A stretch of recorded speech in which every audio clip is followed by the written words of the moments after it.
Shalom.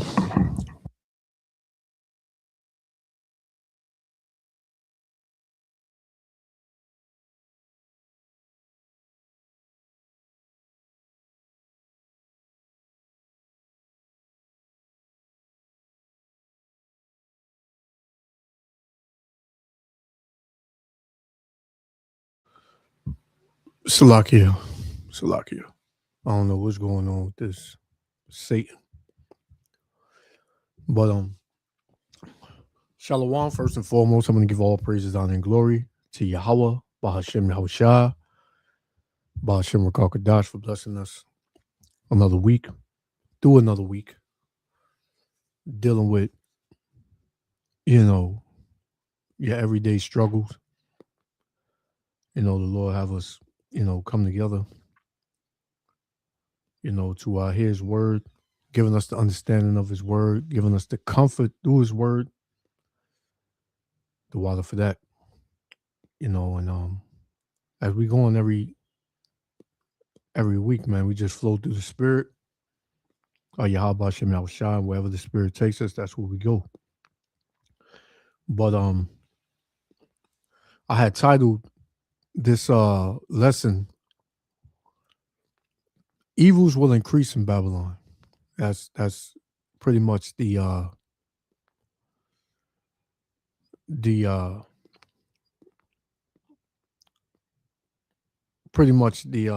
nature of this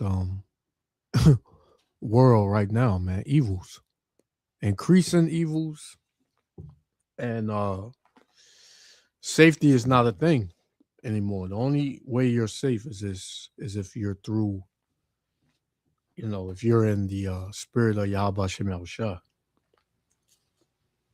So let's get one. Let's get 2nd Ezra chapter 14. 2nd Ezra chapter 14 and verse 14, it says, well, I'm going to start at 13. It says, "Now therefore set thy house in order and reprove thy people." And that's what we're doing. We are reproving our people, correcting them, telling them to get right. Right? Telling them to get right, man. Salakia.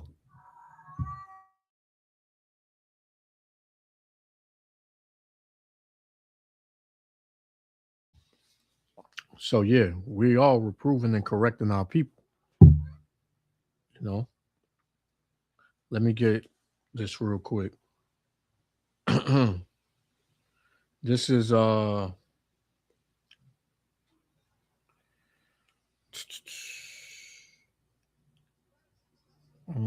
this is Isaiah 1. This is Isaiah 1 and verse 8. It says, "Come now and let us reason together, saith the Lord, Yahweh Shem Yahushua. Though your sins be as scarlet, they shall be white as snow." Right? So right now, our people are into everything, man. Our people are evil as hell. The Lord said, though your sins be as scarlet, they shall be white as snow. The Lord is going to forgive your sins if you repent and turn back to him. That's what the reasoning is, right? It says, though they be red like crimson, they shall be as wool, right? If ye be willing and obedient, ye shall eat the good of the land, man. So if you hearken unto the words of Yahweh Shem Yahushua, the Lord will be with you, man. Right? The Lord's gonna make you prosper. It says, but if you refuse and rebel, which 2/3 of our people are gonna do that. It says, but if ye refuse and rebel, ye shall be devoured with the sword. For the mouth of the Lord have spoken it. So that's cut and dry, man. If you do the will of the Heavenly Father, if you listen, the Lord will help you to prosper, man. He'll protect you. But if you don't listen, you're going to be devoured, man. You're going to be judged. You're going to be put to death, man. And 2/3, men and women, and these kids out here, these YNs, they chose to not be obedient, right? So that's going to be their judgment, amongst other things. They're going to die by the sword, through hunger, many other things, So, yeah, man, let's go back. This is 2 Esdras 14 and verse 13. It says, now therefore set thy house in order and reprove thy people. Comfort such of them as be in trouble. Because a lot of our people are in trouble, man. They don't even know it. It says, and now renounce corruption, meaning being worldly, right? Being a fleshly mortal, right? Thinking with that kind of mindset.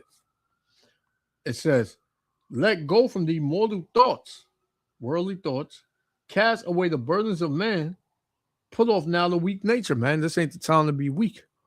This is not the time to be weak, man. We at the end. It says, and set aside the thoughts that are most heavy unto thee, and haste thee to flee from these times. Right? Because, Jake always looking for a get rich quick scheme. He always looking for the shortcut. That ain't going to work for you. Verse 16, for yet greater evils than those which thou hast seen happen shall be done hereafter. So greater evils that you see now, evils that you see now, they're going to be greater evils than these times.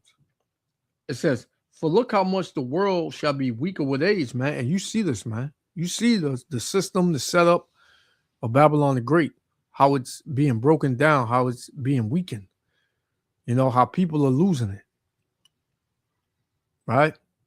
How you're seeing the true nature of people.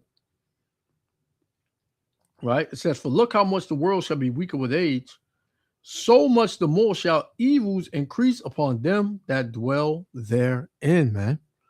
Right? So it's not going to let up. It's going to get worse and worse. Right? And how? This is 2 Esdras 15 and verse 49. Because this is going to be the end all be all, man. Right? The end all be all is going to be the missiles. Right? But before that, there's going to be plagues. Right? And this is what's going to correct things. Because right now, you're being corrected with the prophets, with the servants. They going out, they telling you what you're doing wrong or what you need to stop doing and turn back. And you don't want to listen to that. Right? You don't want to listen to that. So it's another way you get corrected. Through judgment, man. Right? And that's what a lot of our people are going to poke at the Lord for. Judgment. This is 2 Esdras 15 and 49. It says, I will send plagues upon thee, widowhood, right? Poverty, famine, sword, and pestilence, which is diseases, to waste thy houses with destruction and death, man. So, ain't none of those good, right? If any one of those things enter anybody's life, they wouldn't consider that to be good. Jake, he always come with I gotta see it to believe it. I always got a way. Like we always know how to get over the hump. right? That's Jake mindset, but not this time, right? It's not gonna work out for you. So let's I got this video I want to play. Put it up.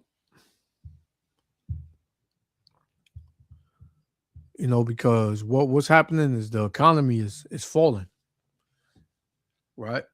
This whole economy and social and society, and it's all crumbling. It's all crumbling, man. So let's play this. Yabba Shemal Shah willing to let me edify. Shalom. Weeks, the prices on all the goods that we have imported is about to skyrocket, and not even like in a normal way, like in a what the fuck is going on? Why are my eggs $12 kind of way? But you have about 2 weeks to stock up on whatever you think you're gonna need to keep you from having to pay those prices right away. 2 weeks. Go to the store. Gonna make your country go broke. Your country go broke. No one's gonna have shit. The oil. I'm gonna light it all on fire. I'm gonna destroy my infrastructure. Just make everybody feel it. You'll start seeing war on the streets when that gas hits $20 a gallon. Absolutely. You don't have to have a world war. You'll have one here. You don't give a shit about a world war. That electricity won't even be on. You can't afford that to even turn on the news to find out there's a world war. You got to go fight your neighbor. You got to go up the street. You got to go rob a store for whatever goods they have, because bread costs $50. That's right. You know, can you imagine that? Things being so high that you can't even afford it, pretty much. Right? If you didn't know that Babylon the Great is being brought down, right, by Yahweh Bashem Yahushua, this place is being brought down, right? Everybody would point the finger at Trump, but who's controlling him? Yahweh Bashem Yahushua. He said it's not going to be, you ain't going to have to worry about a world war. It's going to be war right next door. Your neighbors are going to become your enemies. Your friends are going to become your enemies. Trust is going to go out the window, man. You're not going to trust anybody. I always say it, man. I always say you got to go back to the purge. You go back to not even the purge. You go back to during the time of the pandemic. When the gas stations had lines 3 blocks, 4 blocks long, right? When people were fighting over toilet tissue, ready to put, each other to death for toilet tissue. I seen a video where, during this past winter where you had the big snowstorm that was hitting, people were panic buying.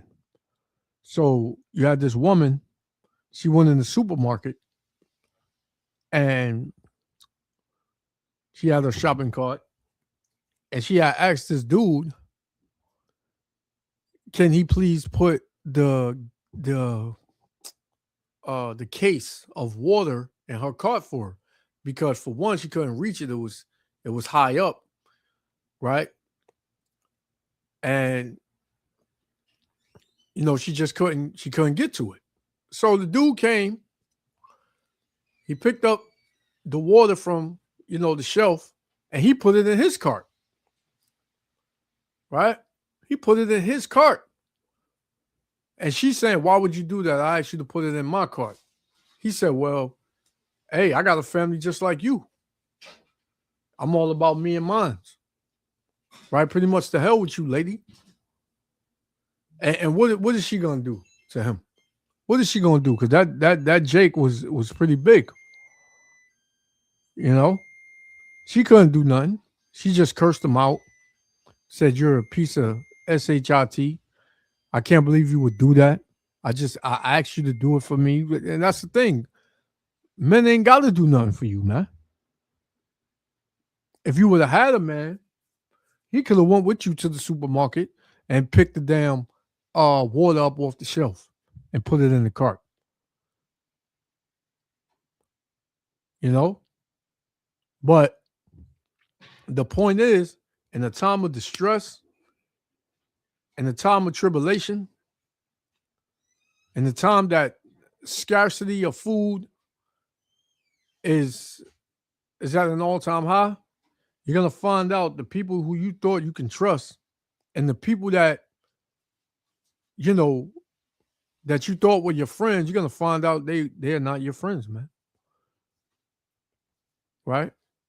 And that's the spirit, because all week I've been getting like posts about people betraying you and from your family to your friends, people who you thought were down with you, you found out they weren't.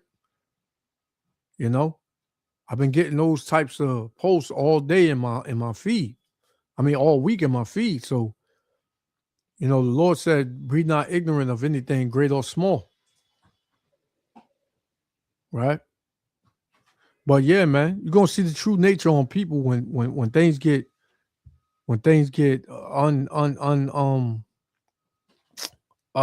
uneasy. Right? So let's finish. $20. You want a peanut butter jelly sandwich, you're gonna have to go kill somebody for it.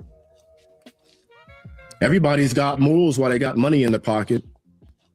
But as soon as the money's gone, you'll see how many morals you really have as a society. That shit goes out the window. That's one of the first things that's going to go out the window. Fuck the truth. Your morals is going to go out the window. You will steal. You will lie. You will cheat. You will kill. And a lot of brothers and sisters in this truth, when things get bad, they're going to fall out. You know? They're going to say, forget the truth. My stomach is hurting right now. Right? Only the elect is going to be able to get through this. Only the elect is going to be faithful unto death, if need be. And I pray, Yahweh Shem Yahushua willing, I am one of those men. To eat, to survive. Yeah. You know, even as you're talking, I'm like, my God, this is biblical. You know, I pray that it doesn't come down to this point. We all should. We all should. And that's what Jake think. And like I said last week, everything that happens now is a lot of things that are happening now in the world where you'll hear people talk and they'll always revert back to the Bible. It's biblical. This is unprecedented. This is of biblical proportions, right? You always hear that. And then on top of that, you'll hear Jake say, man, you saying it, but I just hope, man. I just hope and pray it doesn't happen. I just hope, man, that it doesn't come to that. But it is going to come to that, man. Because the Lord said it. Most of them people that say those things are Christians. And we all know Christians do not read the Bible, man.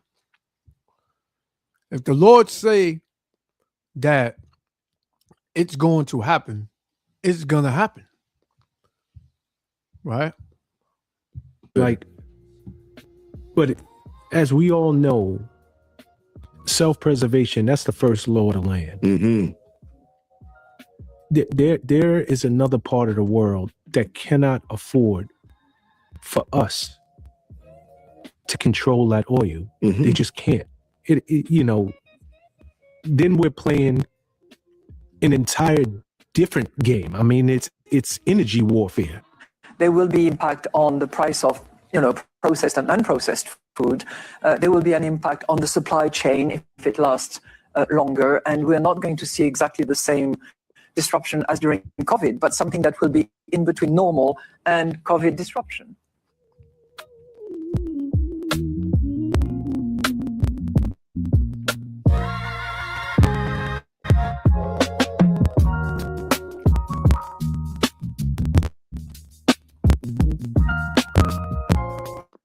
Yeah. I just spoke it up. It says, you know, it goes back to that Batman scene with the Joker. He said, let these people lose everything and they'll eat them. They'll eat each other. Right? It says, see their morals, their code. It's a bad joke. Drop at the first sign of trouble. That's right. People will talk about how much of a stand-up person they are, how they're trustworthy, and all that. But let all hell break loose. All that's going out the door, man. It says they're only as good as the world allows them to be. That's right. Right? How many times, you know, you've been around people, and let's just say you grew up with somebody and y'all was tight. And, you know, you got to a certain point in your life and they did too. And they just flipped and went cold on you. Maybe they came into some money, or, you know, they got a better job. They make more money than you, or they got a better car than you. And I mean, me personally, I've went through that, you know, with people I grew up with. But it just shows you, man, how people. Salaki. Put this in real quick so I don't kill the battery.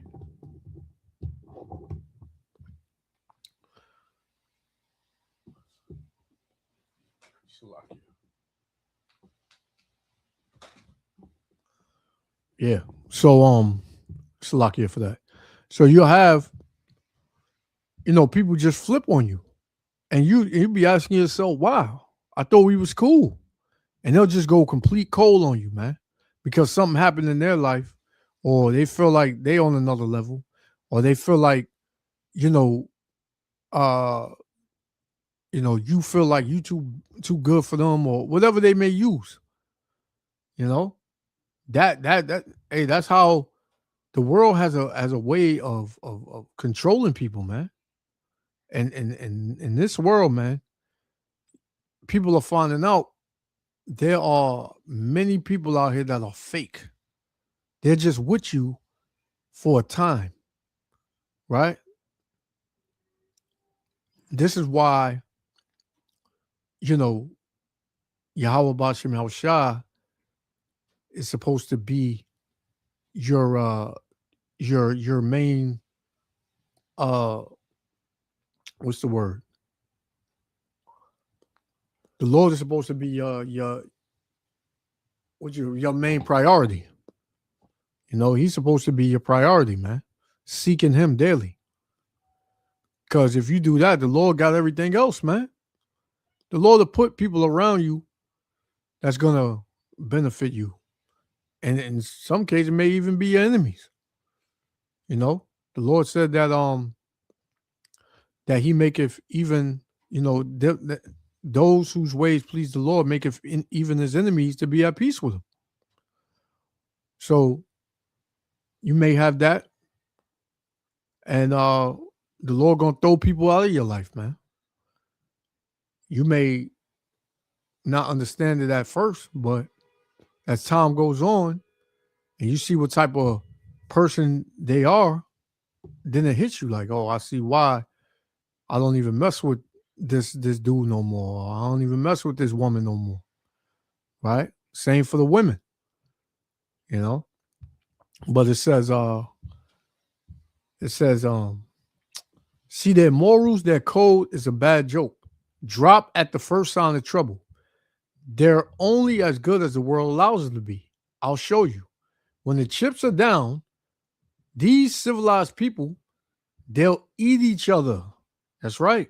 when all hell breaks loose and they don't know where they're getting their next meal from, hey, it's going to become a dog-eat-dog world.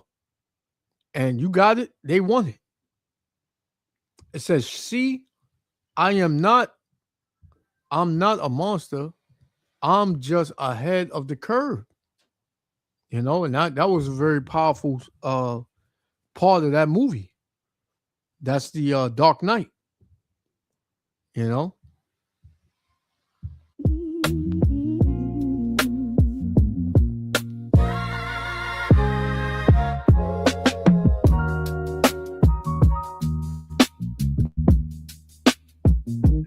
And look at them, man. Look at them. Tissue fighting. I remember that. That went viral. And look at this, man. Look at this. Tissue. Everybody got tissue, man. Now, this could be people who ain't never really been wiping they, they just making sure they got that, man. You can't eat toilet tissue, though. But whatever.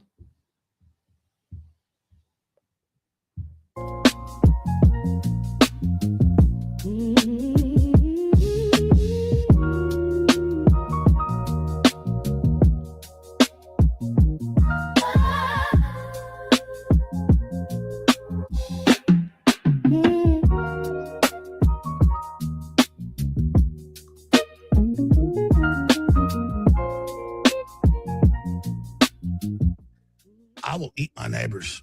I'm not letting my kids die. I'm just going to be honest. My superpower is being honest. I've extrapolated this out, and I won't have to for a few years because I got food and stuff. But I'm literally looking at my neighbors now and going, I'm ready to hang them up and gut them and skin them and chop them up. You know what? I'm ready. My daughters aren't starving to death. I'll eat my neighbors. See? From the devil itself. And I did a video, I believe last year, and you had Jake saying the same thing. That if it came down to it, he will eat somebody. Cannibalism is going to return, man. There are accounts in the scriptures where,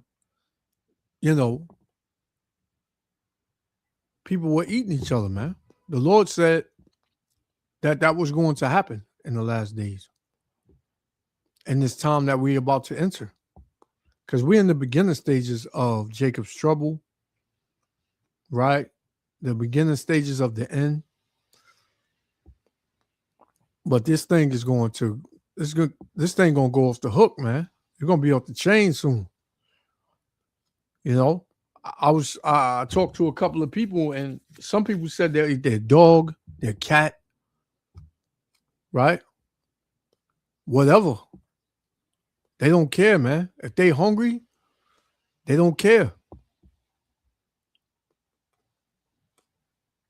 So, this is I forgot his name. I forgot his name. But yeah, this devil came on to say, he said, I'm ready to hang them, skin them, and eat them because my daughters ain't gonna starve. I'm telling you, man, people, when things go down, they are only concerned with them and theirs. They don't care about you, man. This is why the Lord told you, to seek him. Right? Don't seek approval of these people down here in Babylon, man, or in any part of this earth. Because these people will use you, they will lie to you, and out of the devil's mouth, they will eat you, man. They will eat you. Yeah, the Wilder brother. Yeah, Alex Jones. Alex Jones, man. I don't know if this is after his scandal and all that, if he had to pay back all that money or whatever, he had to not pay back, but they sued him for a lot of money, or whatever. I don't know if this is after or before that, but it don't matter. He said it. He said, I will eat my neighbors. I will eat you. And shalom, brother. My superpower is being honest. I'll eat your ass. I will. I'm combat model, optimum self-sufficiency, probably the leader. The point is have you thought about that yet? Because I'm somebody that thought I could fix this, and I'm starting to think about having to eat my neighbors. You think I like sizing up my neighbor, how I'm going to haul him up by a chain and chop his ass up? I'll do it. My children aren't going hungry. That's crazy, man. You know he mean it. 2 Ezra 15 and verse 2 Ezra 15 and verse 19. It says, a man shall have no pity upon his neighbor. Well, ain't gonna have no pity. If they ain't eating 3-4 days, you're gonna look like food. And they're gonna conspire to chop you up and skin you, and they're gonna eat you, man. Right? He said, a man shall have no pity upon his neighbor, but shall destroy their houses with the sword and spoil their goods because of the lack of bread and for great tribulation, man. Right? Let me get one more.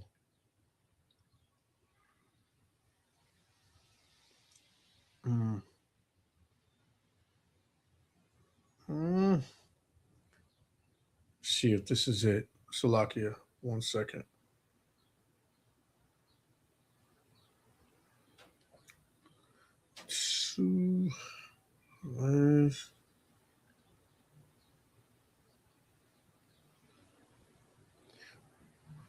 This is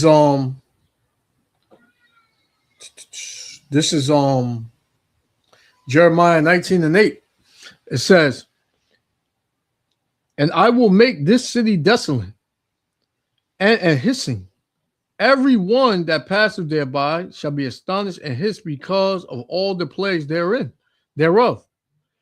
And I will cause them to eat the flesh of their sons and the flesh of their daughters, and they shall eat every one the flesh of his friend in the siege and straitness wherewith their enemies, and they shall seek their lives, shall straighten them.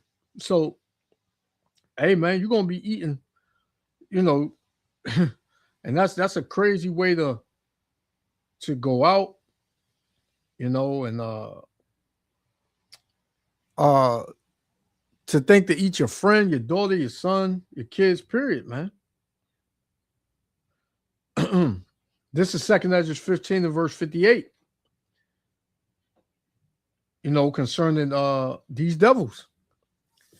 It says, thy children shall die of hunger, and thou shalt fall through the sword. Thy city shall be broken down, and all thine shall perish with the sword in the field. So a lot of these devils, man, hey, they're going to be catching hell, right? The same as 2/3 of our people.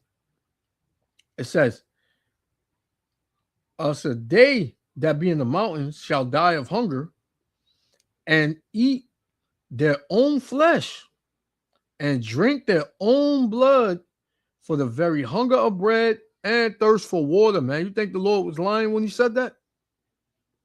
Right? So these devils, what they have done to the Israelites is going to return upon their own heads, man. This is going to happen. Right? This is going to happen.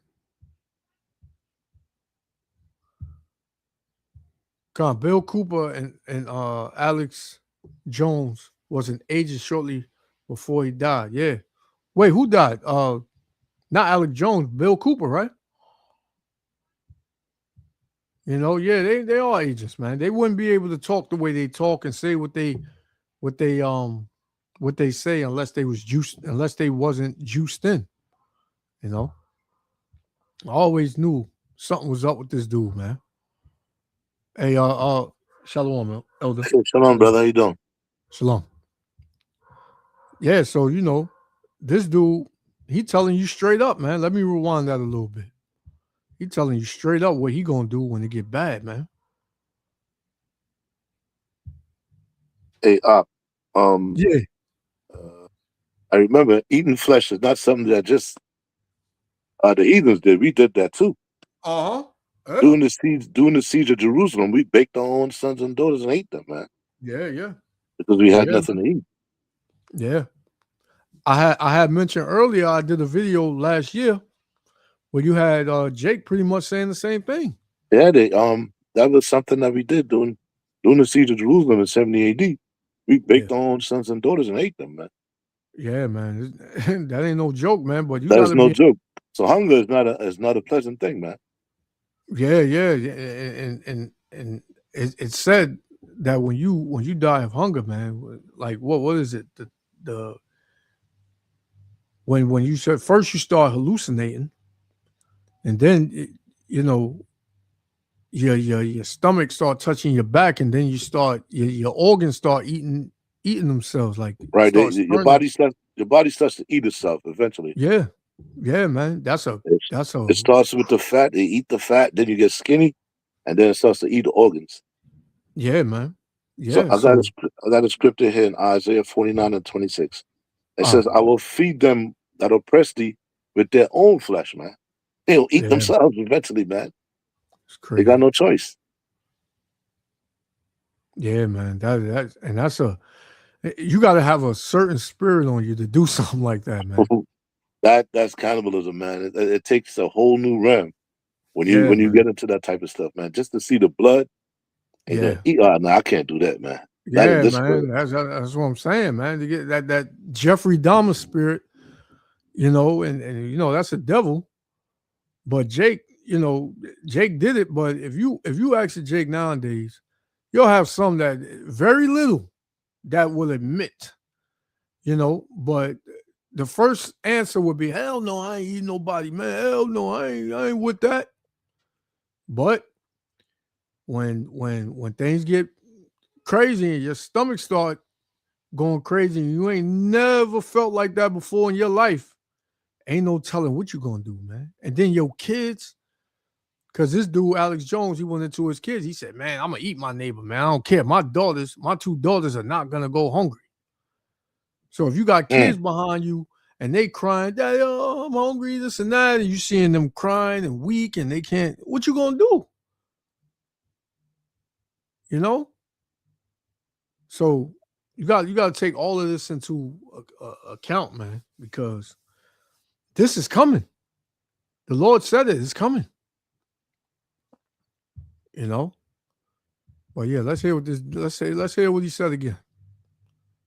I'm ready. My daughters aren't starving to death. I'll eat my neighbors.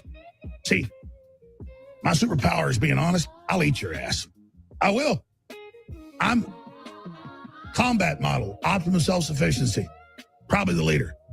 The point is have you thought about that yet?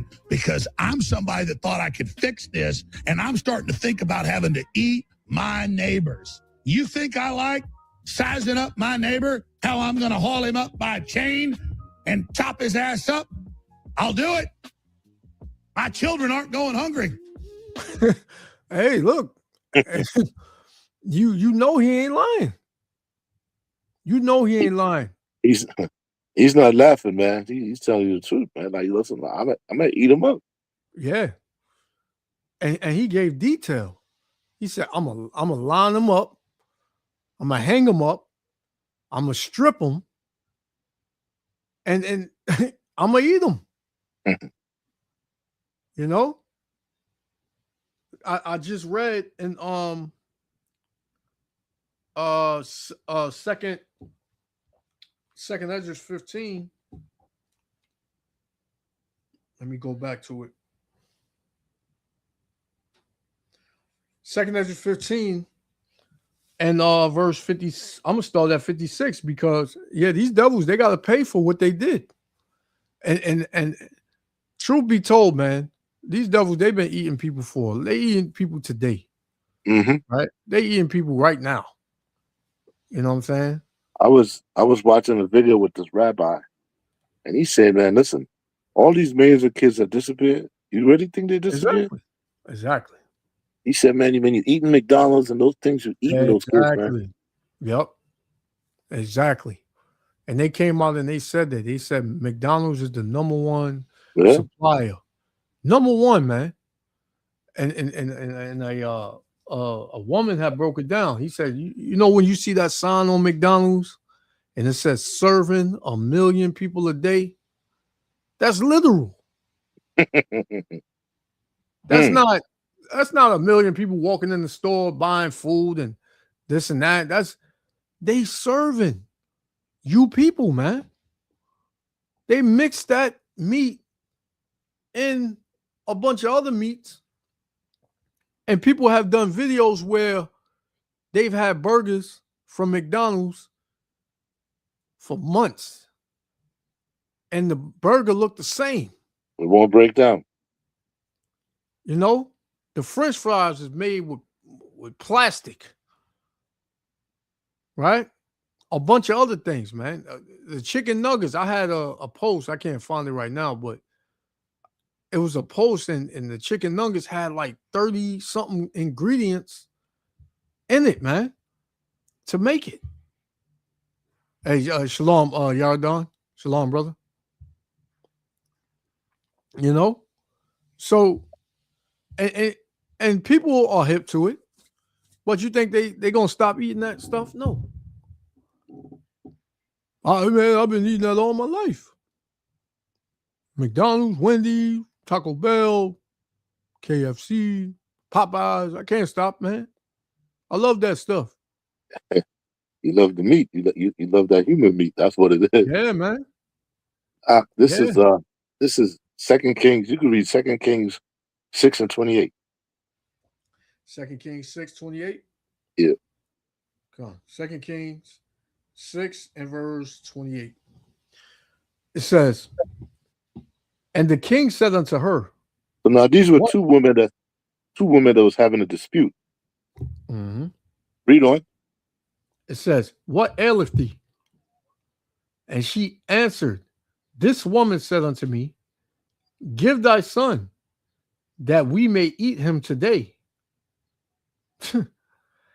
And we will eat my son tomorrow. Go ahead.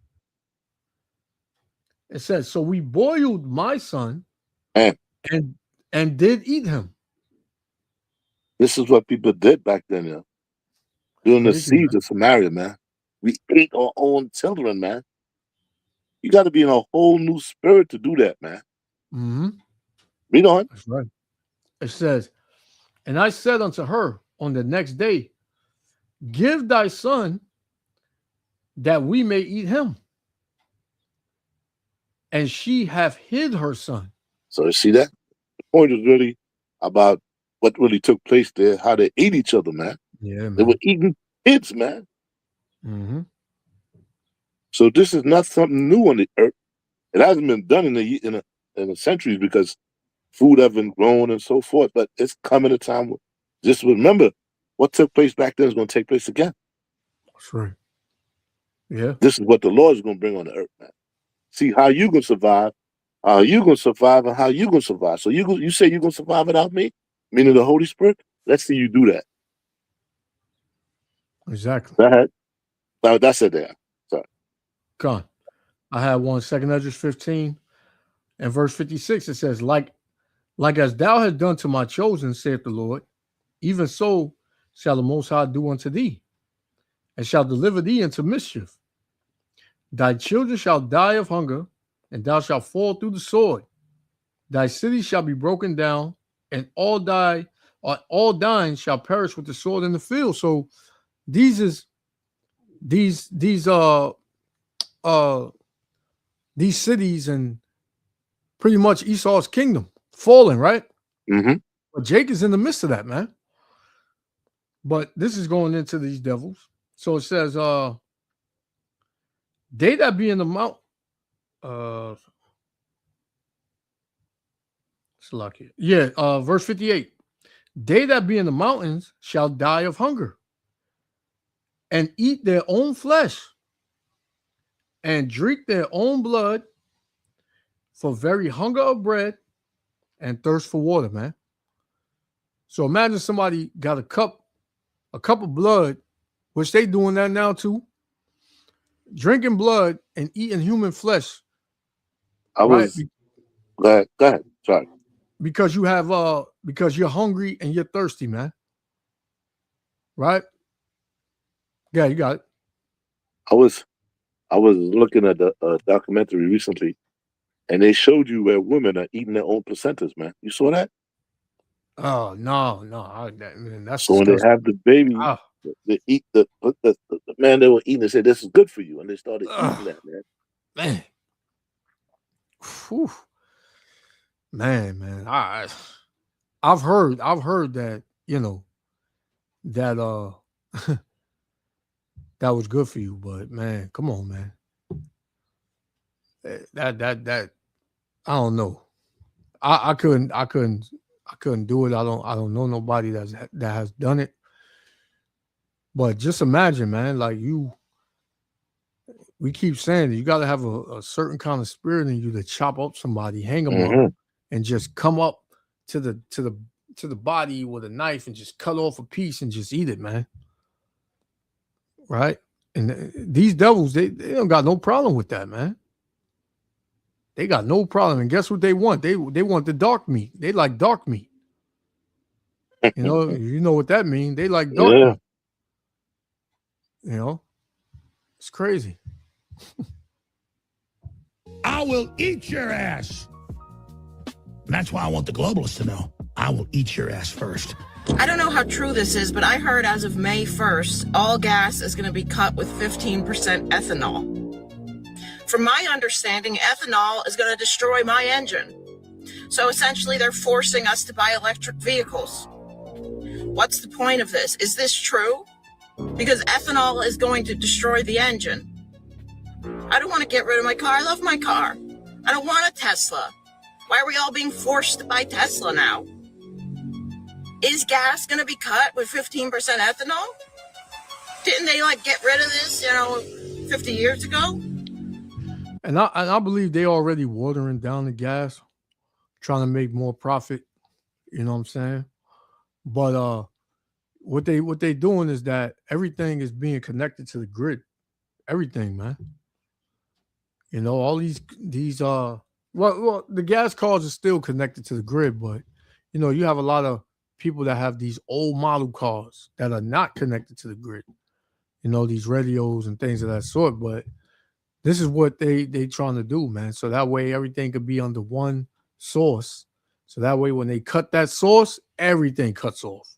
Because back in the days, during the time of the blackout, I think 2002, the water wasn't connected to the grid, right? So when you had that blackout for a day or two, however long it was, the water was still running, but now the water is connected to the grid.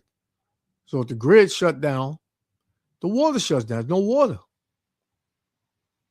So everything is just being set up, man. I think that's one of the reasons they stopped, like in New York, like in all of New York City used to be gas stoves. Now everything is coming in as electric, man. Yeah. I remember when we had the flood.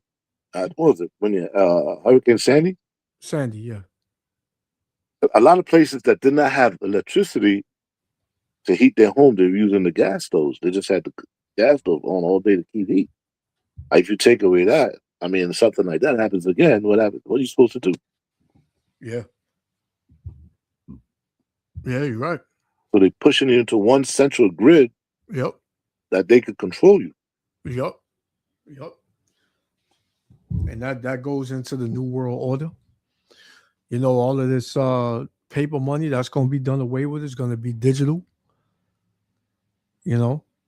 So they having a hard time because the Lord is throwing monkey wrenches all in their programs and all that. So now they on like a desperate campaign because it tells you in Revelation that the devil shall come down with great wrath because he got a short time. His time is short, so he's in desperation mode right now. So now he's coming up with all types of false flags and trying to get you to look over here while he sets up his agenda over here, and people are pretty much they're catching on to a lot of these things. Brother said, turning America into China, which is why China was given this demonic tech first as a beta testing ground.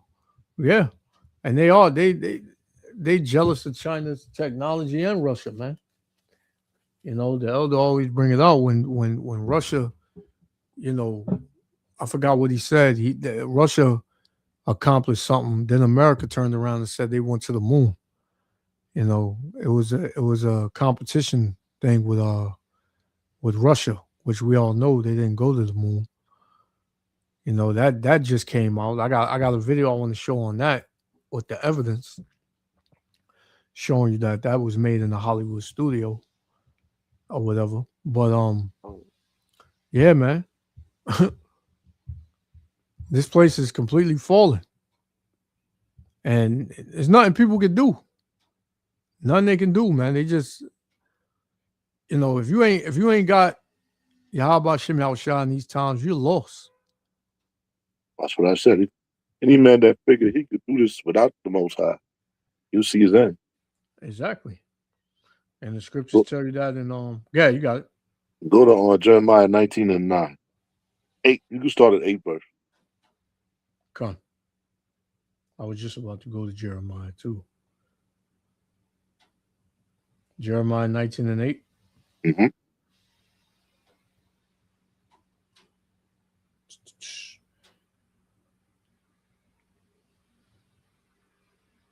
This is Jeremiah 19:8. It says, "And I will make this city desolate." Now, this is a prophecy that Jeremiah was prophesying against the Israelites when we lived there. Read on. Come. It says, "And in hissing, every one that passeth thereby shall be astonished and hiss because of all the plagues thereof." Read on. "And I will cause you," I brought this out earlier. Okay. "And I will cause them to eat the flesh of their sons and the flesh of their daughters.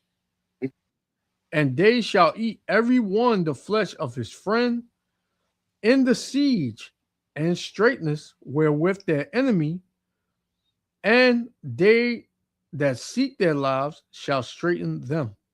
See? This is the time that's coming to America, and the world. We should put it that way. It's not just going to be in America. Yep. But once America crumbles, all the nations of the world will crumble, man. Yep. Because they depend on here so much for everything: food, monetary system. They don't want to refine most of the gas around the world. Mm-hmm. Once America has come to its threshold, all the nations of the earth will fall. Yeah, America is sort of like the engine. That's right. That keeps things running. Mm-hmm. You know, it tells you in Revelation that they shall see the smoke of a burning, lamenting. You know, they'll cry out. They're gonna say, "No, my riches. Oh man, what are we gonna do now?" You know. But this is Jeremiah 17:5, going on to what you said, Rala, when Jake think he can do it on his own. This Jeremiah 17:5. It said, "Thus saith the Lord, cursed be the man that trusteth in man, and maketh flesh his arm." Because you think your power is in your might. Like, you know, all I got to do is just prep and make sure I got a bunch of gas. And how you going, what good gas is going to do if your car don't run? Salaki, yeah, you got it. I just want to say all praise to Yahweh Shem Yahushua Barakatah, to the brothers on the panel, and all the brothers listening. Come. Yahweh Shem Yahushua Barakatah. And I just want to also say that when that scripture you said, trust not in man, also pertains trust not in your woman too, because a lot of men out here, y'all got a rib, and y'all be trusting in your rib more than y'all trusting the Father, man. And that's also goes hand in hand with that, man. You know? Yeah. Because a lot of pillow talking jakes out here, man. Yeah. But those jakes, they gonna lose quick, man, because you come on, man. You know your woman can't protect you. You're supposed to be the protector. So, you know, you thinking like that, man. You already lost, man. But let me read that again. Jeremiah 17:5, it says, "Thus saith the Lord Yahweh, cursed be the man that trusteth in man." You got a lot of people that trust in Esau Edom too, Mm-hmm. right? What you call it? What is that? Isaiah 20th chapter. Go ahead, but read what you read. Okay. You know, you got you know, they'll have their what is it, World Health Organization. They'll have you know, their statistics and their polls, and you know, they even come with they be having like in a little cut in between certain things, they'll say survival tips, right? Do this and you'll be all right. Right? They'll hear Esau say, well, you know, going back to the pandemic, you know, this shouldn't take long. Just do this and we'll get back to normal. This place ain't been normal. This place, it's gotten worse from then to now. You know, but yet you still got people in this country that don't trust in the government, trust in the leadership, man. But the scriptures say that the leaders of this people have caused them to err, right? So you trusting in man, you know, it's going to be your downfall. It's going to be your downfall, man. It says, cursed be the man that trusteth in man and maketh flesh his arm, and whose heart departeth from the Lord, man, whose mind, whose way of thinking departs from Yahweh Shem Yahushua, right? That's not going to work for you, man. If you trust in the man and not Yahweh Shem Yahushua, you're going to be destroyed. Point blank, period. Let me get another one. This is Psalms 118, right, in verse 8. And it reads, "It is better to trust in the Lord than to put confidence in man." So that's point blank, man. Point blank, period. You trust in the Lord and not men. It's better to put your trust in the Lord, man. It says, verse 9, "It is better to trust in the Lord than to put confidence in princes." Yeah, Trump will be considered a prince, right? And other leaders, they will be considered princes that rule over you. Let me get this one. Psalms 146 and verse 3. It says, "Put not your trust in princes, nor in the Son of Man, in whom there is no help." They're not going to help you. They're going to be trying to protect themselves. And they can't protect themselves, man. They can't get out of this judgment. So you trust in them to get you out of this judgment. It's like beating a dead horse. Isaiah 30. Isaiah 30, you can read that too. Isaiah 30 and start at One. what? One? Yeah. Mm-hmm. Okay. This is Isaiah 30 and verse 1. It says, "Woe to the rebellious children." Who's that? The Israelites. Mm-hmm. Saith the Lord, "that take counsel, but not of me." So a counselor is a person that advises you on spiritual things, right? You taking counsel, but not of the Most High. Go ahead.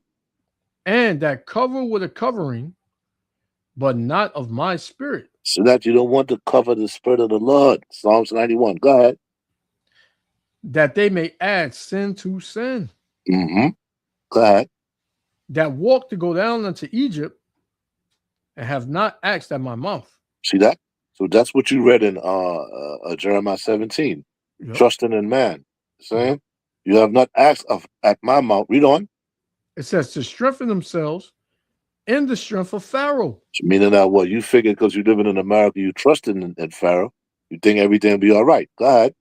And to trust in the shadow of Egypt. See that? So you go trust in another man's shadow. Go ahead. Therefore shall the strength of Pharaoh be ashamed, Mm-hmm. and the trust in the shadow of Egypt your confusion. See that, man?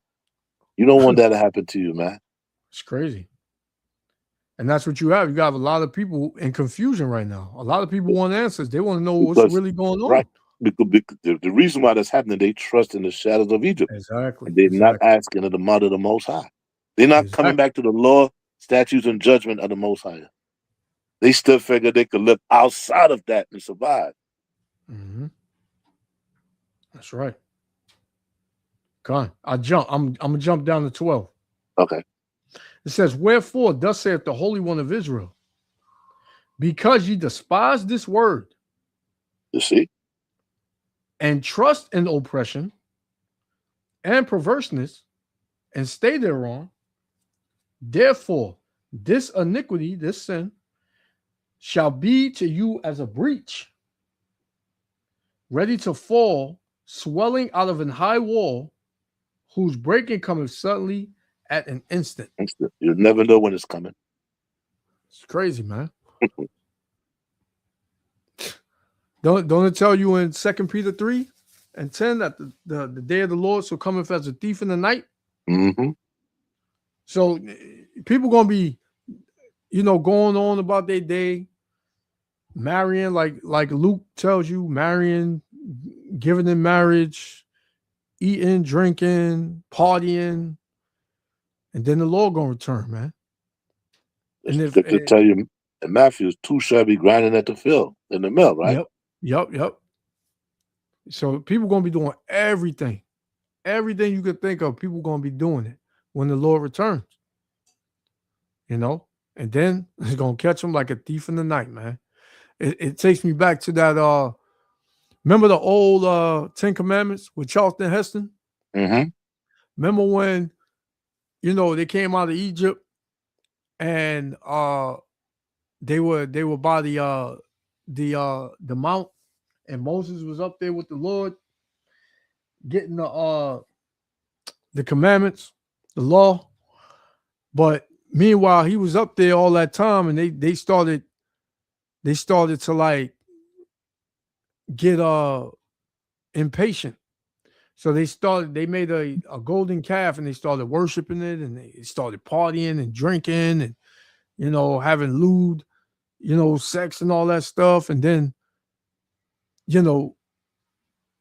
Moses came down, and he said, since you don't want to live by the Lord, you're going to die by the Lord. And then at that time, everybody started running. Oh, Moses, I love you, man. I love the Lord. And that's how Jake going to be in that day.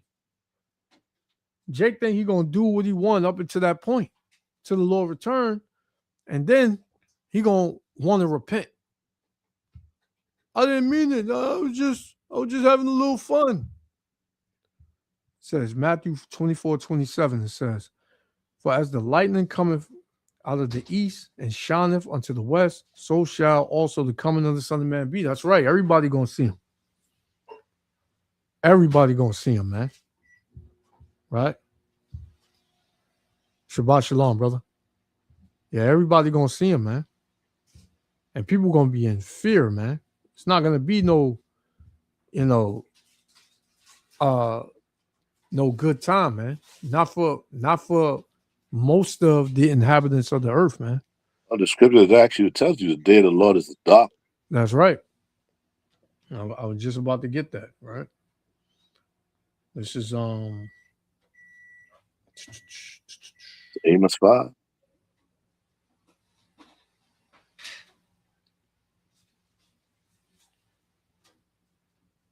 Amos. Oh, I was thinking about that one.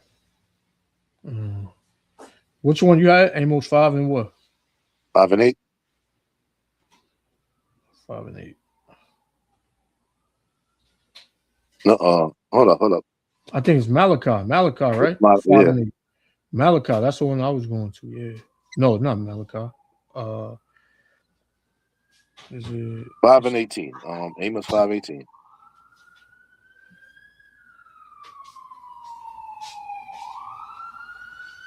Amos 5.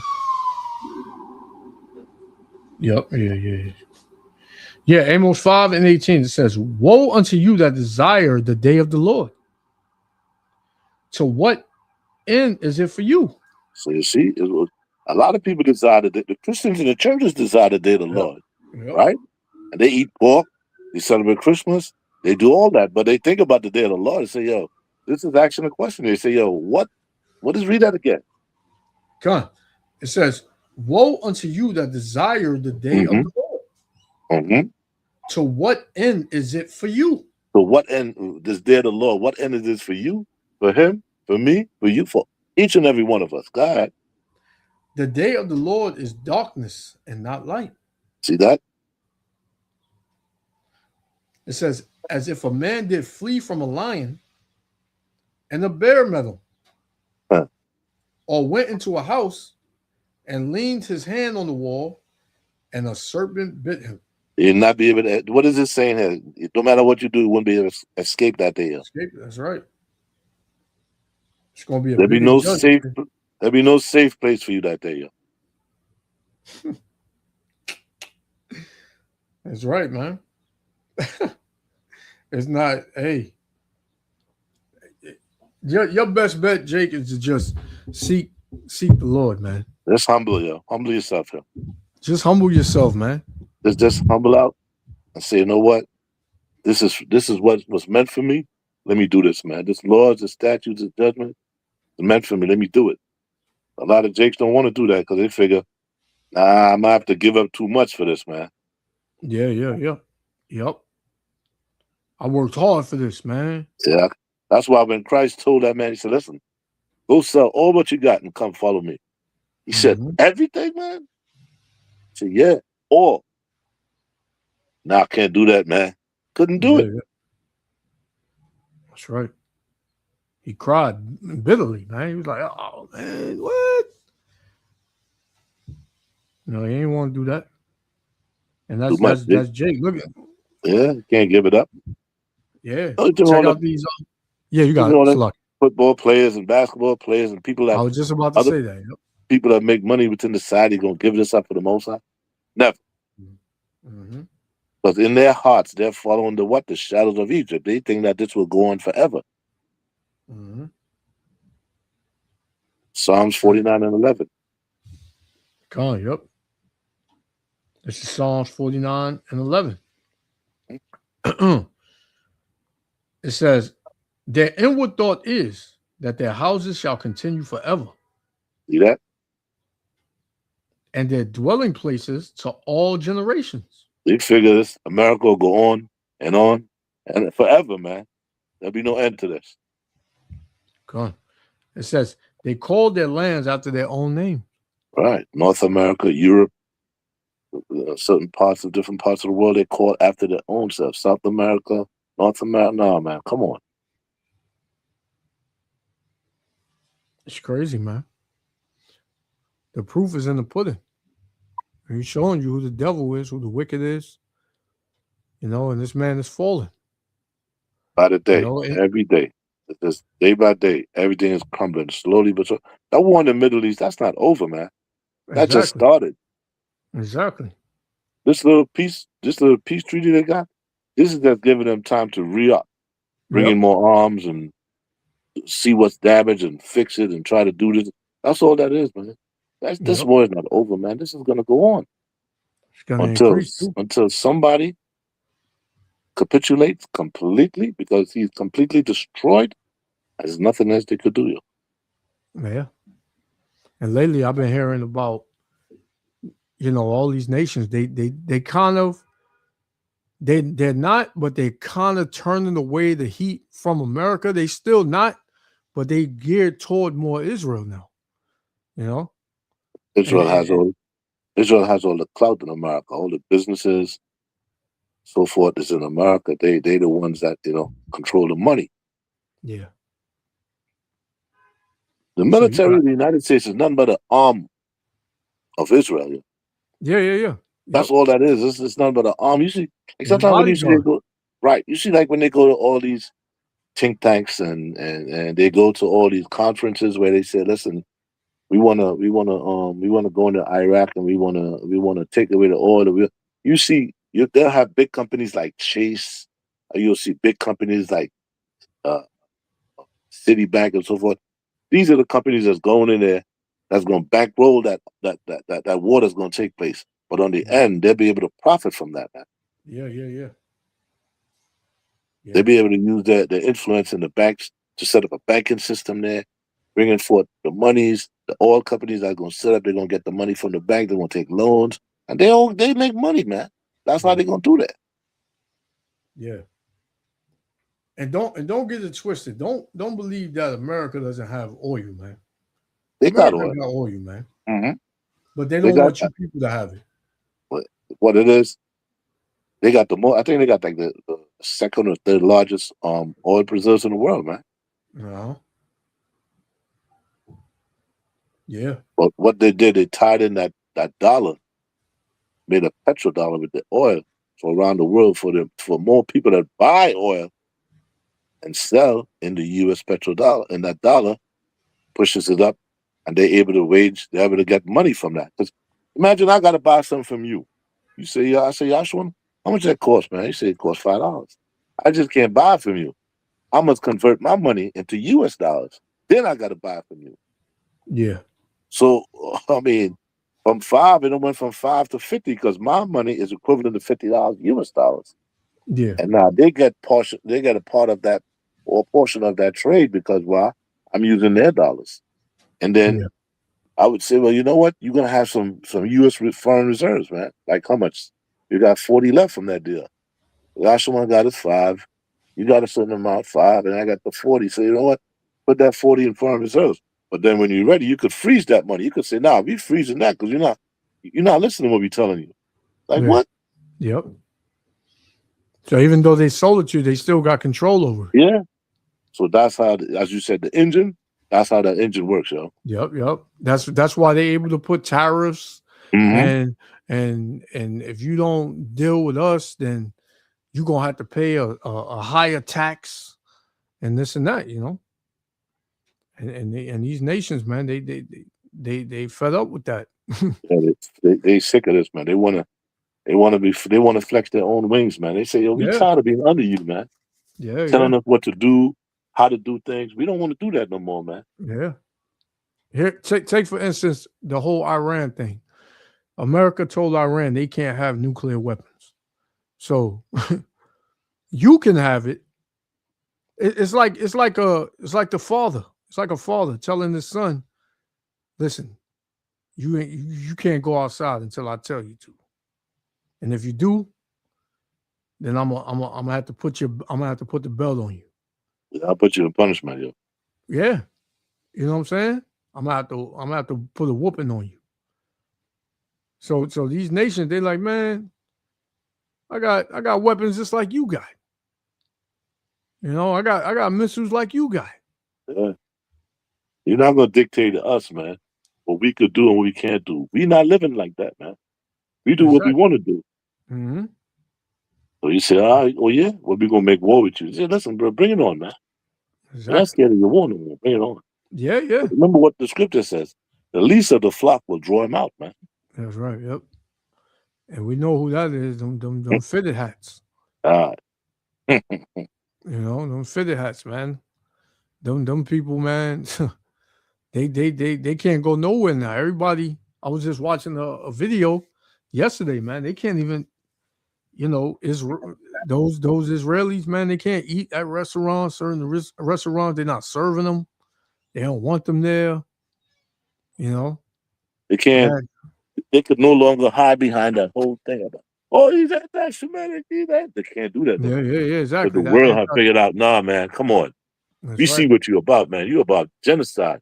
That's killing people, steal their resources, killing people, take their lands. We know what you're about, man. Mm-hmm. Hey, you seen the one with the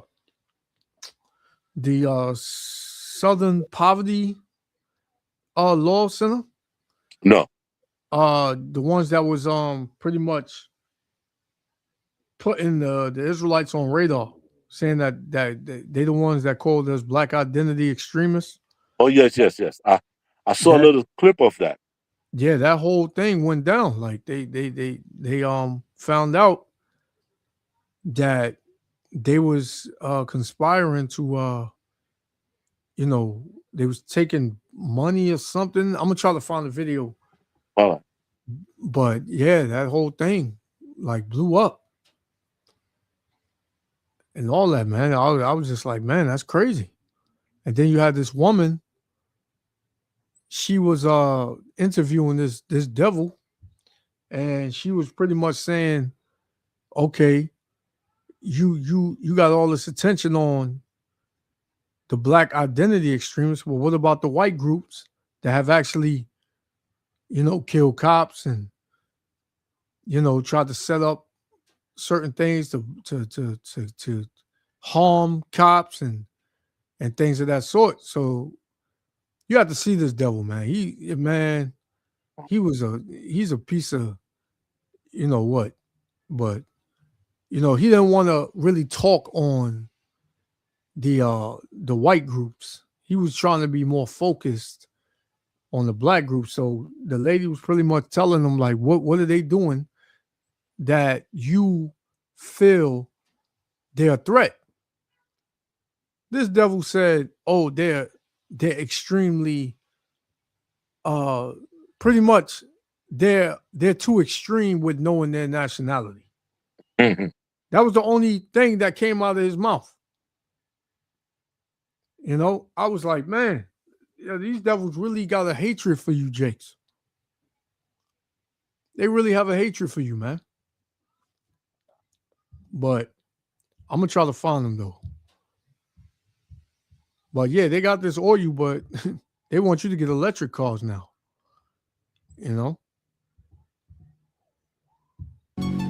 Why are they cutting the gas? Why do they want us to drive electric? They did this with Obama with the cash for clunkers. They destroyed all the good vehicles. So everybody had to get these new vehicles with the systems inside where they could track you, they could monitor you. Because all the old vehicles, they couldn't monitor you. So they got rid of that. So now they can monitor us through this CarPlay nonsense. But now you're going to destroy my engine with ethanol? Also, I think the gas is being cut right now. Gas is clear. Gas should not be clear. The gas should have a tinge of a color. Gas is dripping out clear now. I think the gas is already contaminated, and you should be pumping your gas with a mask and gloves. Something is in the oil. It's a plan that was agreed to by 179 nations. It's called the Agenda for the 21st Century. It's a totalitarian state being developed right now all over the world. It is the inventory and control plan of all land, all water, all minerals, all plants, all animals, all construction, all means of production, all food, all energy, all information, and all human beings in the world. And this is a plan that was agreed to by 179 nations back in 1992. It's a United Nations plan. It's called the Agenda for the 21st Century. And so many of us around the world think that, well, sustainable development, it just sounds so great. Isn't it about And these devils, they always try to put out dates, and when they seek to accomplish certain things at certain times or whatever. But it's all up to the Lord, man. It ain't up to them. We might not even make it to 2030. It's all up to the Lord. The Lord is running the show. He muster the host of the battle. Exactly, man. So all of this that you're seeing, yeah, this is their timeline on when they think this is going to happen, but these devils have no control of no moves they make. The scriptures tell you that the Lord sealeth the instructions of men. Right? When deep sleep falleth upon them. That's, I believe, Proverbs 16. No, that's I believe that's Job. Job 4. Let me see. Because they can they can just plan. They can have all the plans they want. Deep sleep. Proverbs 3:24. Proverbs 3:24. Check that one. 3:24. No, not that one. Okay. Yeah, there's Job 33. Job 33 and verse 15. It says, in a dream, in a vision of the night, when deep sleep falleth upon men and slumberings upon the bed. So when you sleeping, right, when you getting some shut eye, it says, verse 16, then he openeth the ears of men and sealeth their instructions. So the Lord gonna seal your instructions. What you gonna do? How you gonna fulfill his will? So it would make no sense for you to fear these devils when the Lord controls these devils. You should fear Yahweh Shem Yahushua. You know, you got Jake up there fear, with his fear videos, and they're gonna take us out. Hey, look what they thinking to do to us, man. They're gonna do this to us, and we ain't gonna make it. Not putting the Lord in his mouth, right? Not even speaking of Yahweh Shem Yahushua. Just scared of the devil, man.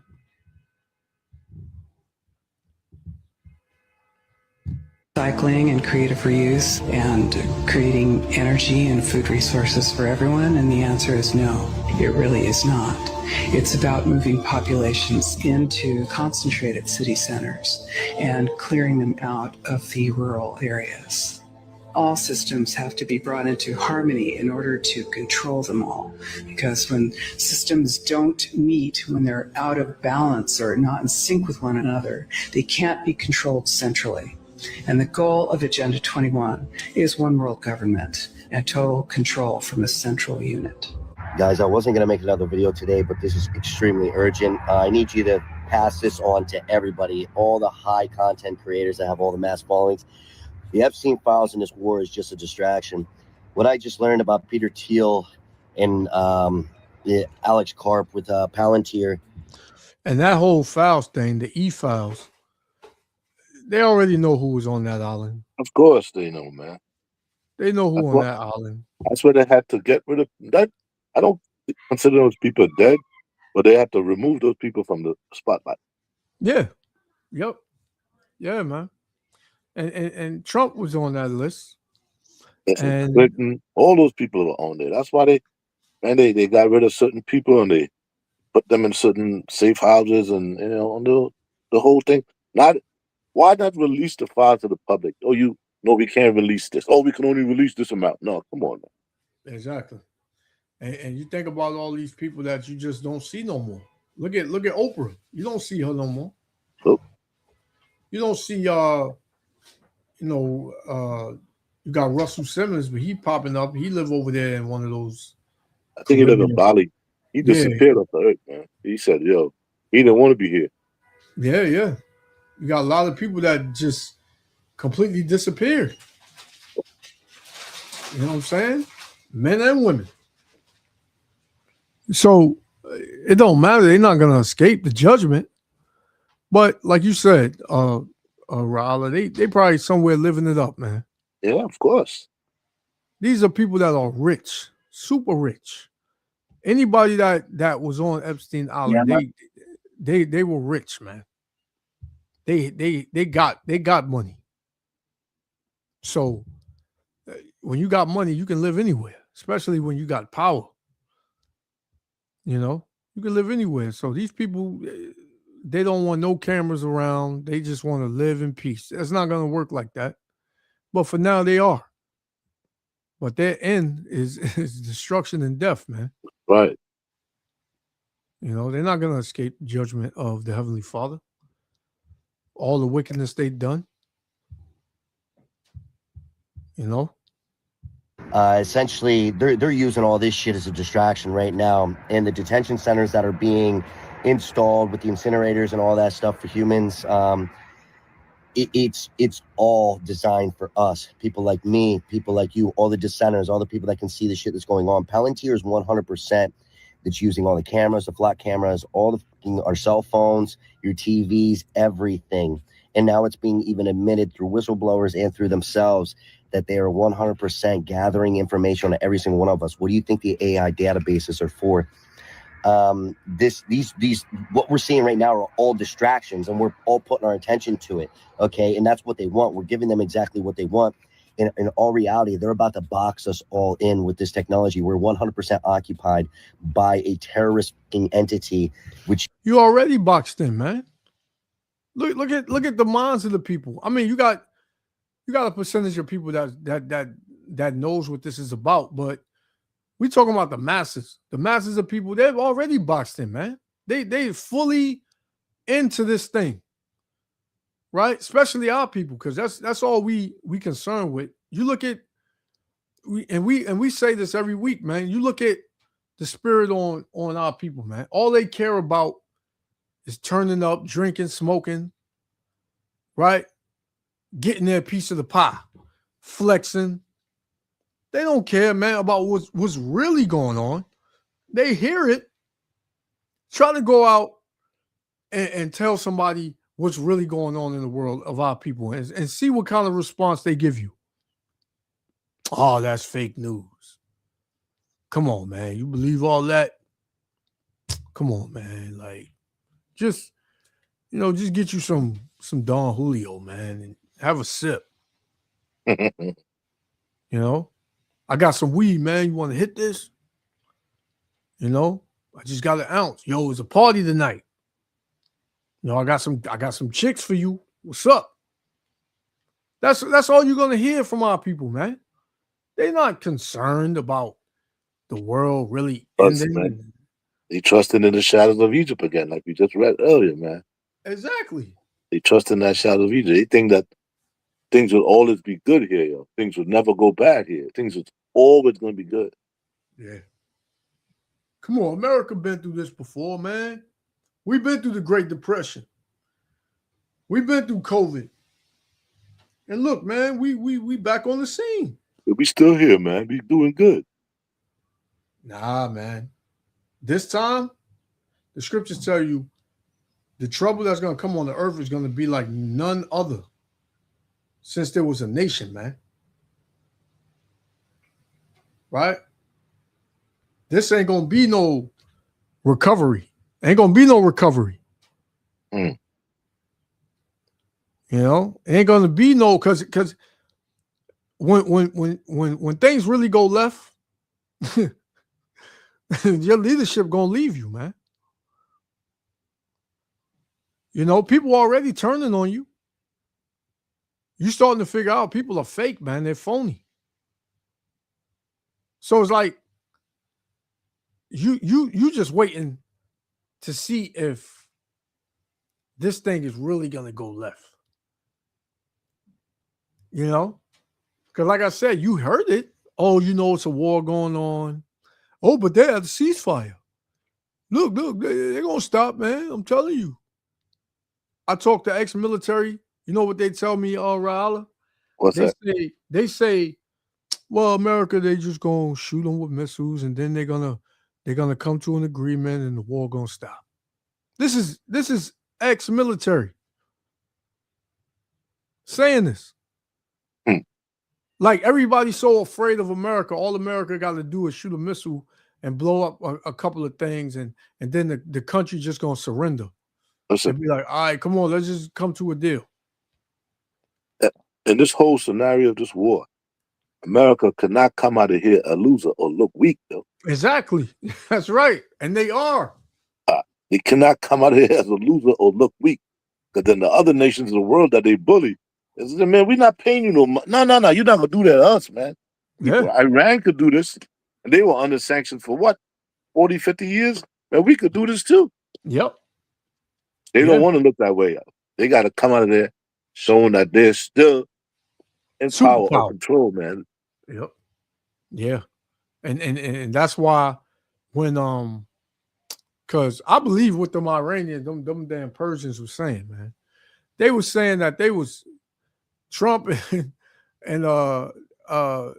this dude Netanyahu was calling, trying to ask them for a ceasefire, like begging them. And they were saying, no, we're gonna stop when we get ready. You know? So I mean, when you read like Isaiah 13 and 17, right? It says, behold, I will stir up the Medes against them, yep. which shall not regard silver, and as for gold, they shall not delight in it. Yeah, they Their don't care. bows, it says, their bows also shall dash their young men to pieces. I mean, it's not talking about actual ancient bows, it's talking bows of steel when you read Job 9 and 2024. Yep. That's right. Yeah, man. Salakia, can I speak? Yeah, you got Sure. it. Yeah, man. These people of the world, man, you know, they always try to call you like, oh, you're miserable because you want the down. Why would you want the downfall? You live here, Yep. all this stuff. Why are you preaching about the destruction and these people need to do this and they go into this, man? Listen, man. When I hear these people out here, man, I just know you just fuel for the fire, man. Because this place has to go, man. It has to go, man. Yep. And man, I asked them one question when I tell them stuff like that, and they say, "Yo, you live here, man. You're gonna die too." Yep. I said, "No, I'm not gonna die, brother. I'm with the Lord. I'm on the Lord's side. You're gonna die because you ain't got the Lord with you. You want to stay here, man? You want to be a slave all your life? You're not tired of working in the morning time, getting up early to go to work? Yep. You're not tired of doing that, paying taxes, man? You got to buy. You can't get a bottle of water to drink. You got to pay for it. No, this is You all got they to pay know. rent. This is all they know. You They got don't to know pay nothing rent. else. Come on, man. They don't want to know nothing else. They want this is the place. This they final destination, man. That's right. And then how does final destination end? In tragedy, man. In destruction, man. Yep.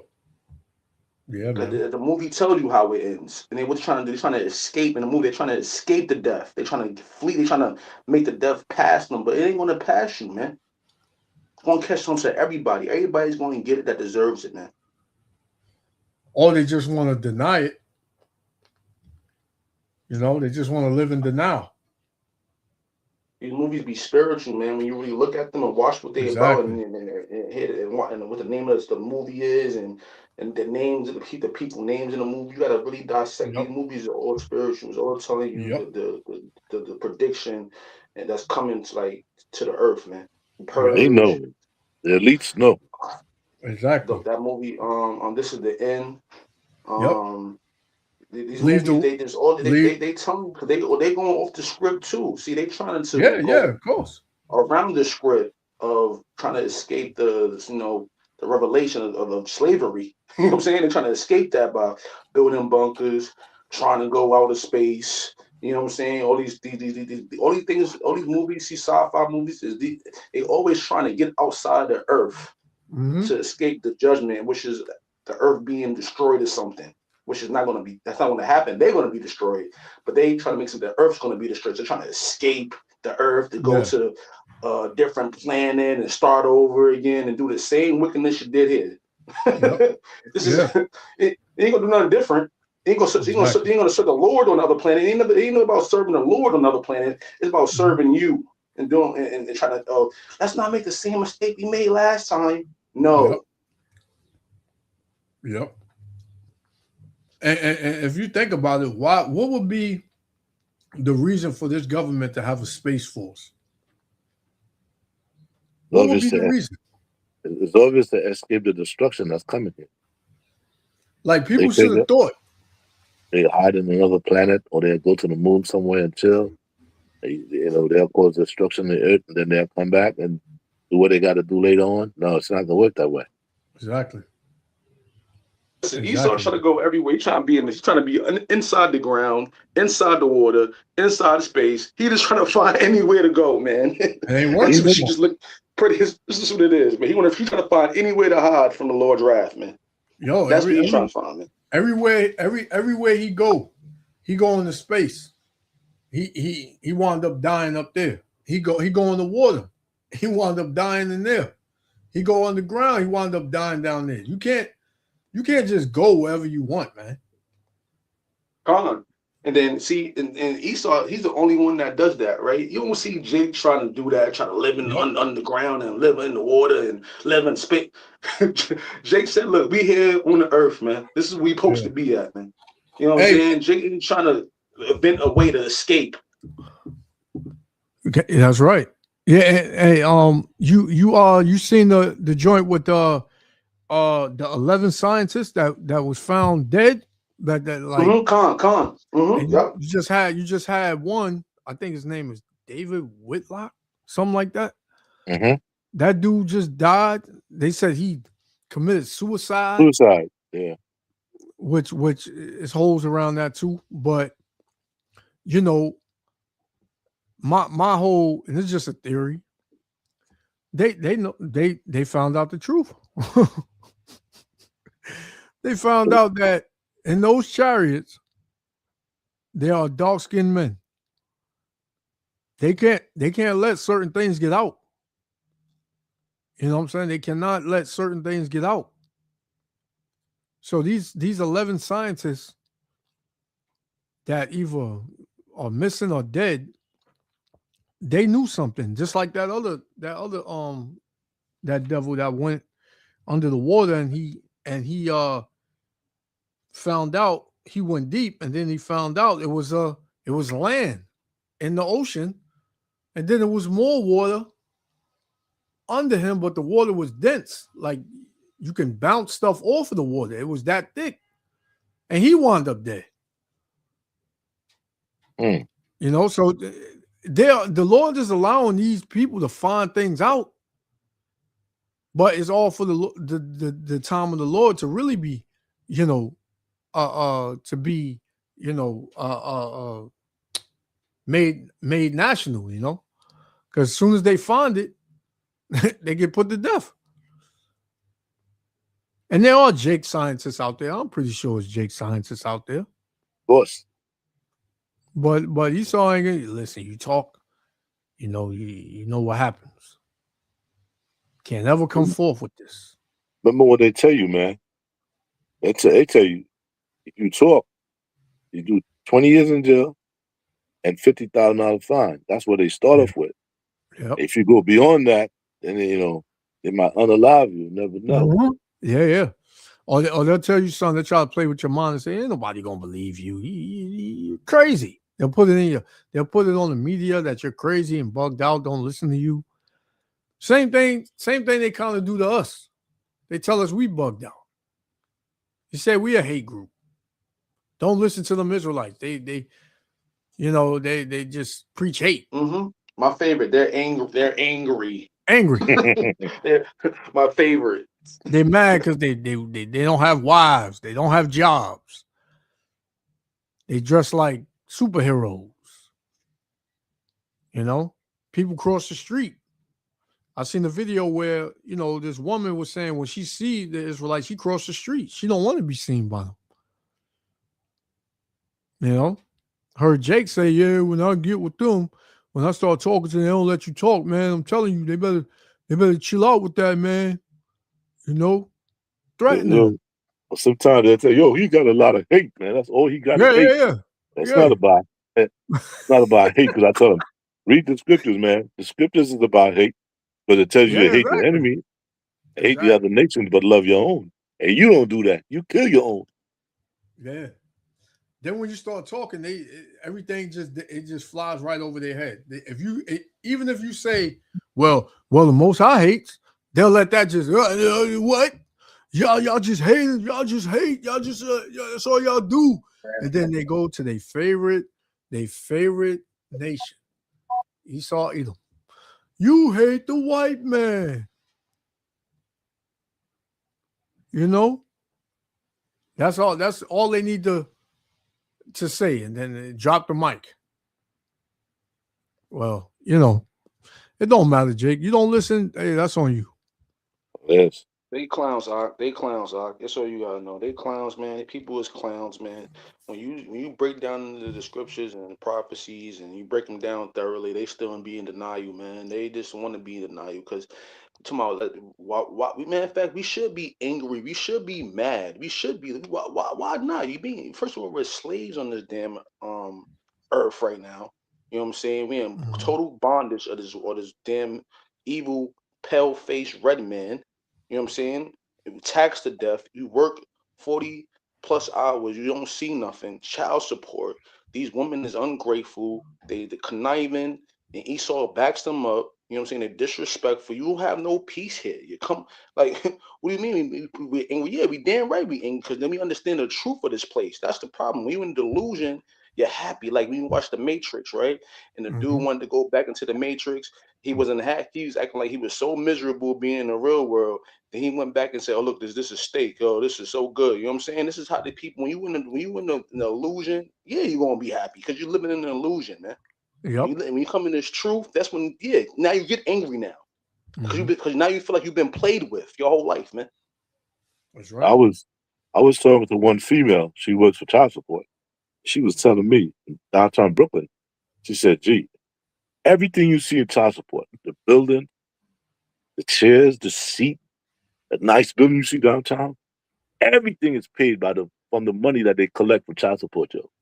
She said the state and the federal government, they got nothing to do with that. It's all state.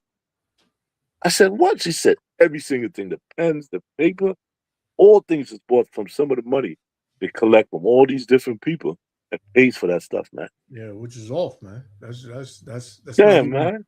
that's not Because I was even figuring, it don't take that much to take care of no one son yeah. or no one daughter. They charge you all this money, man. You say, "Well, how much you make?" "Oh, no. We got to take this amount from you." And half that should go to what's done. They don't, I mean, the child don't get all that money. That's a Exactly. ripoff, man. Yeah. They and these demonic ass Salakia, these demonic women, you know, they run down there to get a check and all that and run a man through the system. But they're gonna pay for that too, man, because that's a sin, man. That's extortion. And all these women gonna pay for child support, man. They think, trust me, man. I don't give a damn, bro. I don't care if the man that be or not, man. There is no law where it says you're supposed to get child support, bro. Bottom line, man. The Lord is not dealing with that.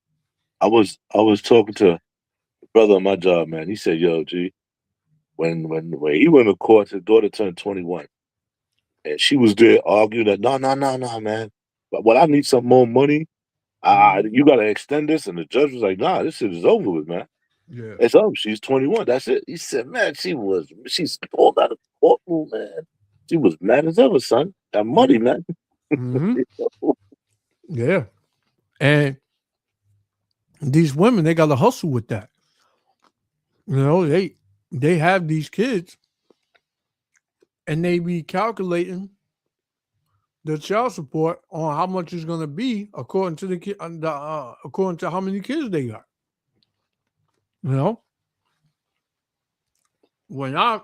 Because me personally, I went through it.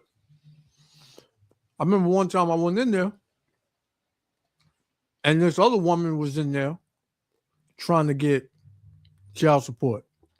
She went in there with her friends. And I was just sitting there in the vicinity where they was.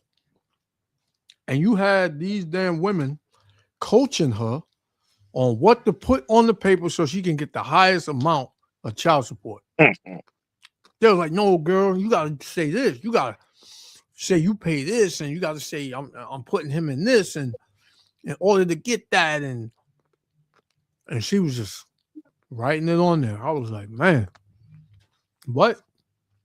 Oh yeah, con. They women, this what you're saying. Listen, especially the so-called black woman, she knows the system up and down, man. Trust me, I was raised in it. I know, bro. My mom's an expert in trying to get swindle the government, man. Hey, man. That's what they do. They all tell each other this.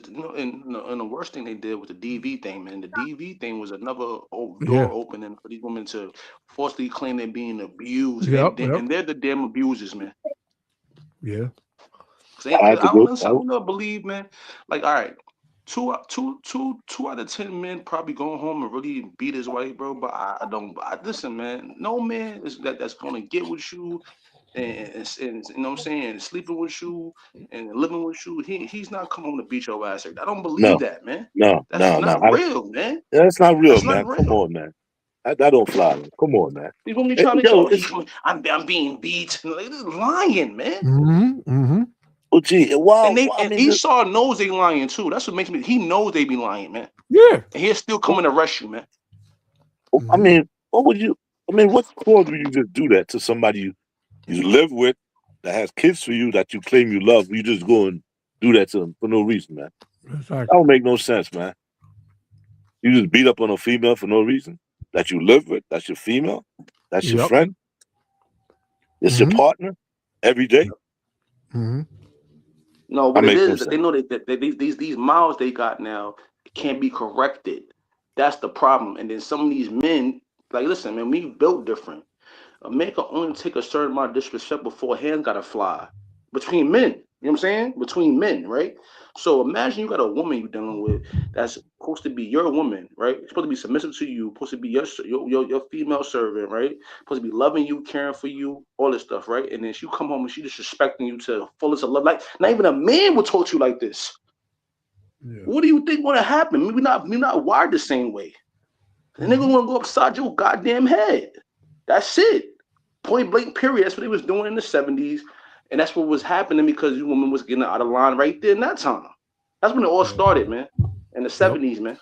And then the welfare era. And then you had you got to get the man out the house, and that's the only way we'll take. And and then Esau gives his number one his number one move, which is his money, and say, well, listen, this is how much you'll get, if you don't have a man in the house. And they tell you straight up. I heard they used to come in the house, check to see if men's shoes is in the closet, and if you got some shoes or something, you lose your benefits. But that whole child support thing is a complete scam, man, because you'll have these damn women who are take a man to child support thinking they're gonna get top dollar, but then they get little to nothing and still try to call that man to tell him, well, you got to give me this extra and this and that. Hey, listen, man, I've been through that, man. My daughters, man, she took me down. I was like, yo, just take me. Just take me. She took me down there. I was just paying what I had to pay till she turned 21. My daughter was going to school. She was in college and she wanted to become a nurse. I had to buy the books. I was telling, like, listen, some of these books is like $300-$400 I had to pay for. And your mom's still getting child support, man. Exactly. Yeah, and what's crazy? You gotta pay for this. You can't even have your daughter when you want to. You have to go. You have to go around a woman and her and what she says. Oh, you can have them this day. You can have them this time. Like, come on. Why are we not supposed to be angry about that? See, that's the problem, man. They don't want men to be angry in this system, bro, because these women think they're bigger than the program, bro. You know what I'm saying? So you're supposed to go into their program. You're supposed to fit into their program. And and if you don't, then you're the problem. You're the problem. Go to jail. Go this. Go extortion. Hit. And you know what killed me about this woman too? It's about oh, these kids need their fathers, but y'all don't want their biological fathers. You want their stepfathers. Yeah. That's who y'all want. Y'all don't want the How many families with these women got biological fathers in the household, man? There's usually a nigga that's not their father in there, man. Come on, man. That's what these women. That's what they want, man. They talk about they need their father. Which father? The stepfather? Which one? Because they ain't the one you talk. They the biological one. Y'all don't care about that one.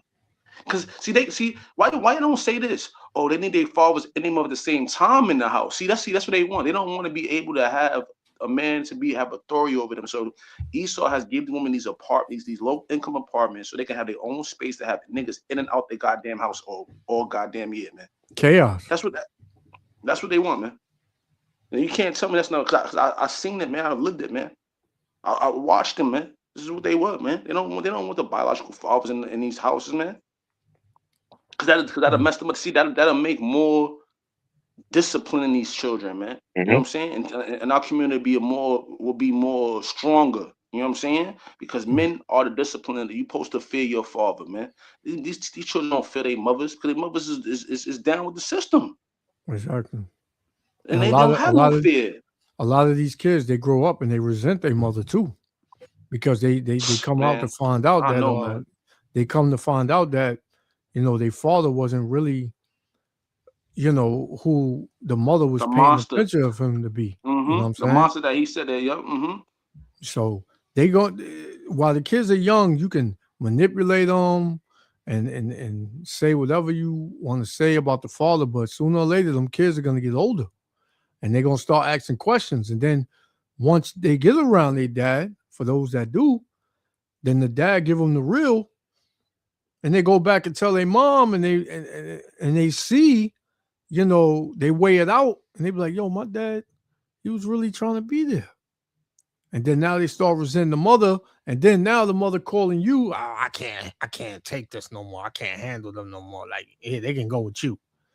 After the mom done messed their damn heads up and just completely turned them demonic.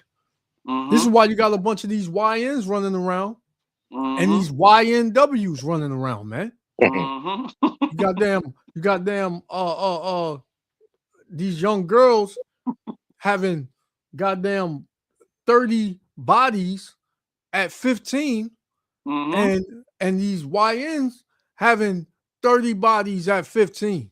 And then you got these young these YNs walking around with pink hair and purple hair, and you know, these little girls is just cloveless. Come on, man. That don't come from the father. Become cold-hearted. It's not even about having like you don't even like these dudes, these YNs, these YNWs. They don't even care about having connections with each other anymore, man. It's just about how many bodies, like you said, how many bodies they can get, who's sleeping with who got more clout than the next one, who got more money. That's all it's about with these little YNs, man.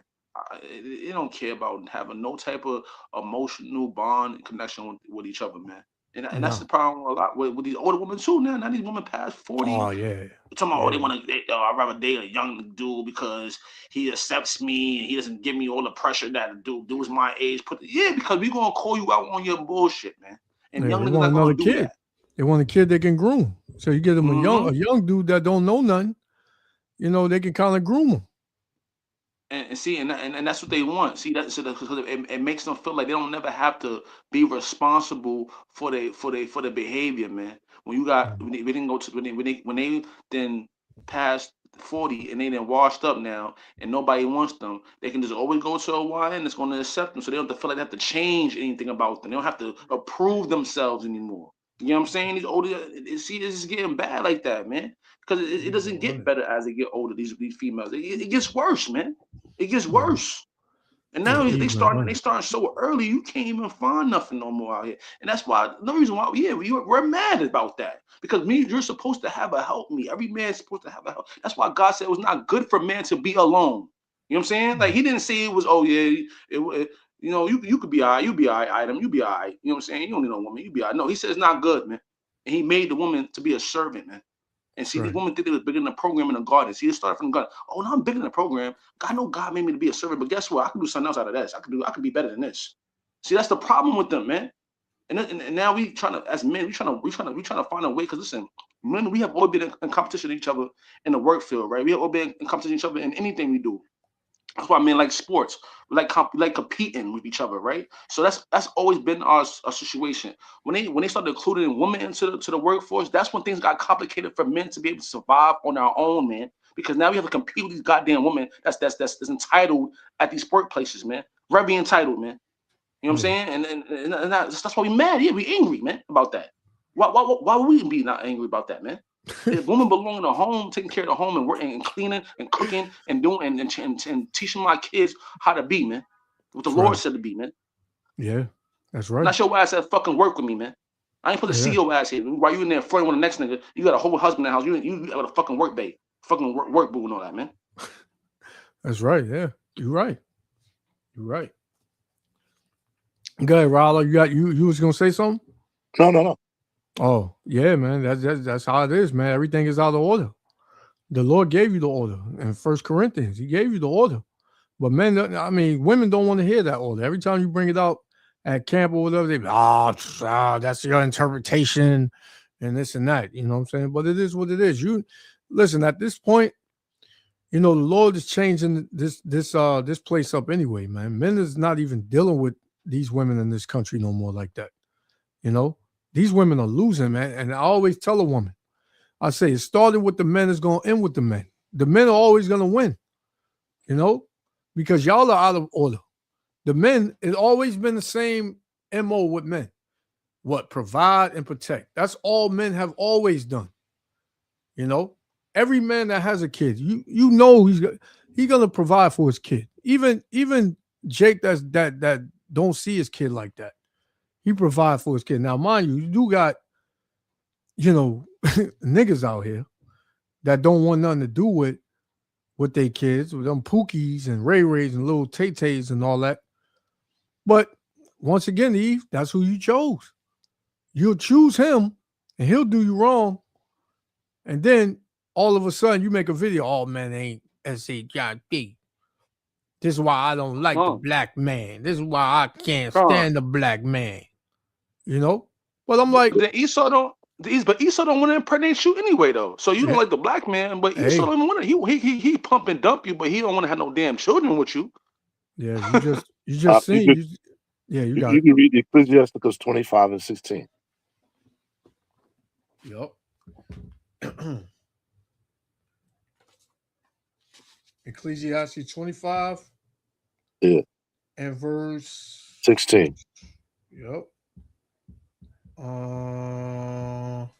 Yep. Ecclesiastes 25:16. It said, I had rather dwell with a lion and a dragon than to keep house with a wicked woman. See that? This man said he'd rather dwell with a lion and a dragon. Two very deadly animals, man. Than to keep house with a wicked woman. Read on. It says, the wickedness of a woman changeth her face, and darkeneth her countenance like sackcloth. See that? You can see it on her face that she's a wicked person. That's right. Yep. Got demons on her. It says, her husband shall sit among his neighbors, and when he heareth it, shall sigh bitterly. It's like you sitting here, man, and you know what I'm saying, and you hearing that the woman that you with, she's out there in the street, like, yo, man, such people, such all the time when you go to work. Like, what? Yeah, I've seen her with such and such, man. Then you calling her, you crying. I mean, she lying to you in your face and all that, man. These women are complete demons, man. Complete demons. They don't have no morals, values, or principles. So don't even let a woman try to gas you into that stuff. Like make it seem like, oh, you don't. No, they don't have that, man. Because these women could sleep with 3 different men in the same goddamn week. Yeah. And have no and not say nothing about it. Take it to the grave with them, man. Not the same week, in the same day. Same day. Yep. Come on, man. Like. Scriptures say that she wiped her mouth and said, I have done no wickedness. What's that? Proverbs 30:20? Yeah, read the 19th verse. And Sirach? Yeah. Okay. There's Sirach 25:19. It said, all wickedness is but little to the wickedness of a woman. See that? You know how many men walk around here thinking that kid is their kid? It's not. Yo, that's man. This is why when they tried to make which I think they signed it into law in some states already, where DNA test is mandatory, at birth. Oh, right. I was seeing a lot of females was mad about that stuff, man. They was mad, man. They would say, oh, well, why should you do that? Because, a lot of dudes walk around thinking that's your son or your daughter, and it's not. Mm-hmm. Isn't there a scripture for that? That first she betrayed her the Most High, and she betrayed her husband by bringing a kid by another the Apocrypha. Yeah. You snot to them, and they still like, well, God's gonna forget me. He knows. He understands. No, he didn't say that right there. He didn't say that, man. He said what you did, and then he told you what's going to happen after what you did on the next verse, man. So like, what do they see? They living right now thinking that, oh, I can do what I want, I can be, just have many baby daddies I want to have. No, you can't, man. The Most High is against you women having multiple baby fathers, man. He's against it, man. And I know some brothers have, before they came in the truth, they had made a did that, you know what I'm saying? But he's against it, the Lord, man. Because he said that you're supposed to be with one man your whole entire life. See, and another thing I wanted to say too, real quick. I'm gonna let y'all go. I get tired of women talking about, oh, you're talking about the woman and y'all saw such a woman. Listen, y'all never on these studies, man. I never see y'all on these studies, man. Y'all don't even care about this, bro. Y'all only care about it when men are confronting your wickedness, man. That's the only time I care about this, man. I'll never see y'all on these consistently. These brothers be on YouTube every day doing lessons, man. Every single day, man. They only care about getting you away from. They're never there. So I don't want to hear about God and all that. Y'all never there, man. Y'all not listening. Y'all don't want to listen. Y'all don't want to get in line. Y'all don't want to get in order. So don't worry about us talking about y'all because somebody needs to call y'all out, man. Somebody. You talking about Sirach 23, 22. Yep. And you can read the 23. It says, Sirach 23 and 22. It says, thus shall it go also with the wife that leaveth her husband. Because what they said, 80% of divorces is initiated by women. Right? It's probably higher than that. You know, especially if the brother got money. It says, thus shall it go also with the wife that leaveth her husband and bringeth in an heir by another. See that? For first, she have disobeyed the law of the Most High. So, you know, by you leaving your husband, you disobeying the law and having a kid with another man. It says, and secondly, she have trespassed against her own husband. And thirdly, she have played the whore in adultery and brought children by another man. And these women, no accountability. They would think that ain't nothing wrong with that. Well, I fell out of love with him, and now I got bored. You know, this man, he was fulfilling my needs, so I did what I needed to do. Right, but this is Proverbs 30 and 20. It says, such is the way of an adulterous woman. She eateth and wipeth her mouth and saith, I have done no wickedness. Right? You know, and like always gotta say, not all our women are like this. No. Always gotta say that. Not all our women are like this. We do have some good women of our nation that is out there. And there's a lot of females that seek a husband, a real husband. Yeah. Exactly. That know their roles. So we're not speaking on those women. We talking about the vast majority of our women that are complete demons out here, man. Go to Proverbs the 7th chapter. Proverbs 7. Start at 1. Yeah, sister, I know. Yeah, I know. Yeah, we're not speaking about all our women, sister. Right. We are not here to condemn the females because we need y'all to bear kids for us and we could bring forth a great nation. You're talking about the females that disregard the word of the Most High, have no respect for their husbands, and decide to do what? Follow after Esau and his wicked ways. Yeah. Exactly. Proverbs the 7th chapter. Proverbs 7 and you can start at 1. At 1? Mm-hmm. Because it's Proverbs 7 and 1. It said, my son, keep my words and lay up my commandments with thee. So the Most High said, listen, my son, keep my words and lay up my commandments with thee. So you lay with this. Go ahead. It says, keep my commandments and live. Read on. And my law is as the apple of thine eye. The Most High law, keep that as the apple of the eye. Read on. Bind them upon thy fingers, Mm-hmm. write them upon the table of thine heart. Mm-hmm. I mean, to walk with it, man. Let it be Right. with you wherever you go. Say unto wisdom, thou art my sister, Mm-hmm. and call understanding thy kinswoman. Right. So now when you read in the Apocrypha, the scriptures describe wisdom as a female or a That's right. woman, somebody that you would love, right? Yep. Read on. It says that they may keep thee from the strange woman. See that? That is who we're talking about. The strange woman, man. Go ahead. From the stranger that flattereth with her words. Mm-hmm. For at the window of my house I looked through my casement, and beheld among the simple ones, I discerned among the youths a young man void of understanding. See that? A man that does not have what? The word. He didn't keep the word. And he didn't bind it. He didn't live with that and made it his comforter. Go ahead. It says, passing through the street near her corner, and he went the way to her house. Mm-hmm. In the twilight, in the evening, in the black and dark night. Mm-hmm. And behold, there met him a woman with the attire of an harlot. See that? So she was dressed as a harlot. Now, it doesn't mean she's on the street. You ever see some of the females, how they dress on the street? Mm-hmm. All right. That's right. And subtle of heart. Mm-hmm. She is loud and stubborn. Her feet abideth not in her house. All right. Now is she without, now in the streets, and lieth in wait at every corner. See that?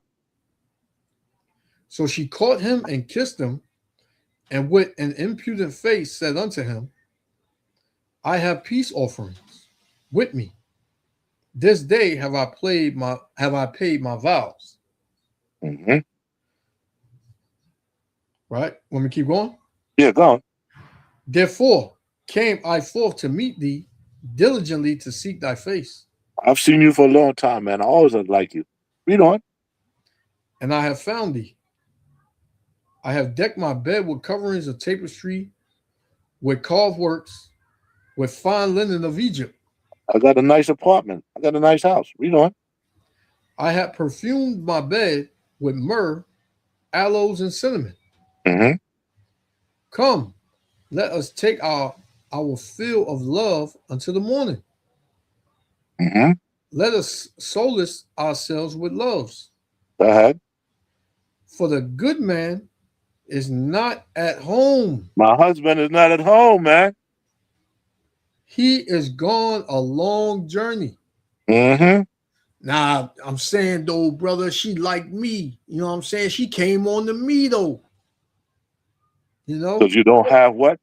Understanding. You are void of understanding, bro. Exactly. If you had understanding, you would have said, hey, listen, sister, are you married? You got a husband? You got a man in your life? I can't do that, man. Uh-huh. Yo, trust me, man. When that spirit comes, man, it comes, man. Yeah. I met a female a few years ago that was she living with a husband, and she, you know, I said, I can't do that, man. But yo, you could actually feel that spirit from off of her trying to come onto you, man. Yeah. You gotta fight that thing off, man. It's like a real Jezebel. Like, what? Yeah.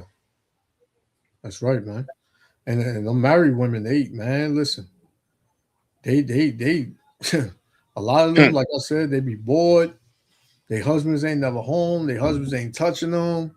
He's at work all the time, man. Yeah. He's at work trying to pay for something he could never own. Yeah, man. So read the 20th verse. Okay, we start at 19 again. Come on, verse 19. It says, for the good man is not at home. Mm-hmm. He is gone a long journey. Read on. He have taken a bag of money with him. Mm-hmm. And will come home at the day appointed. He ain't coming back till next week, Friday, man. We got all this time to be together. Yep. With her much fair speech, she caused him to yield. See that? With the flattering of her lips, she forced him. Mm-hmm.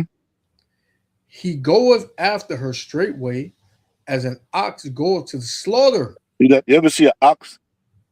An ox is a dumb creature, yo.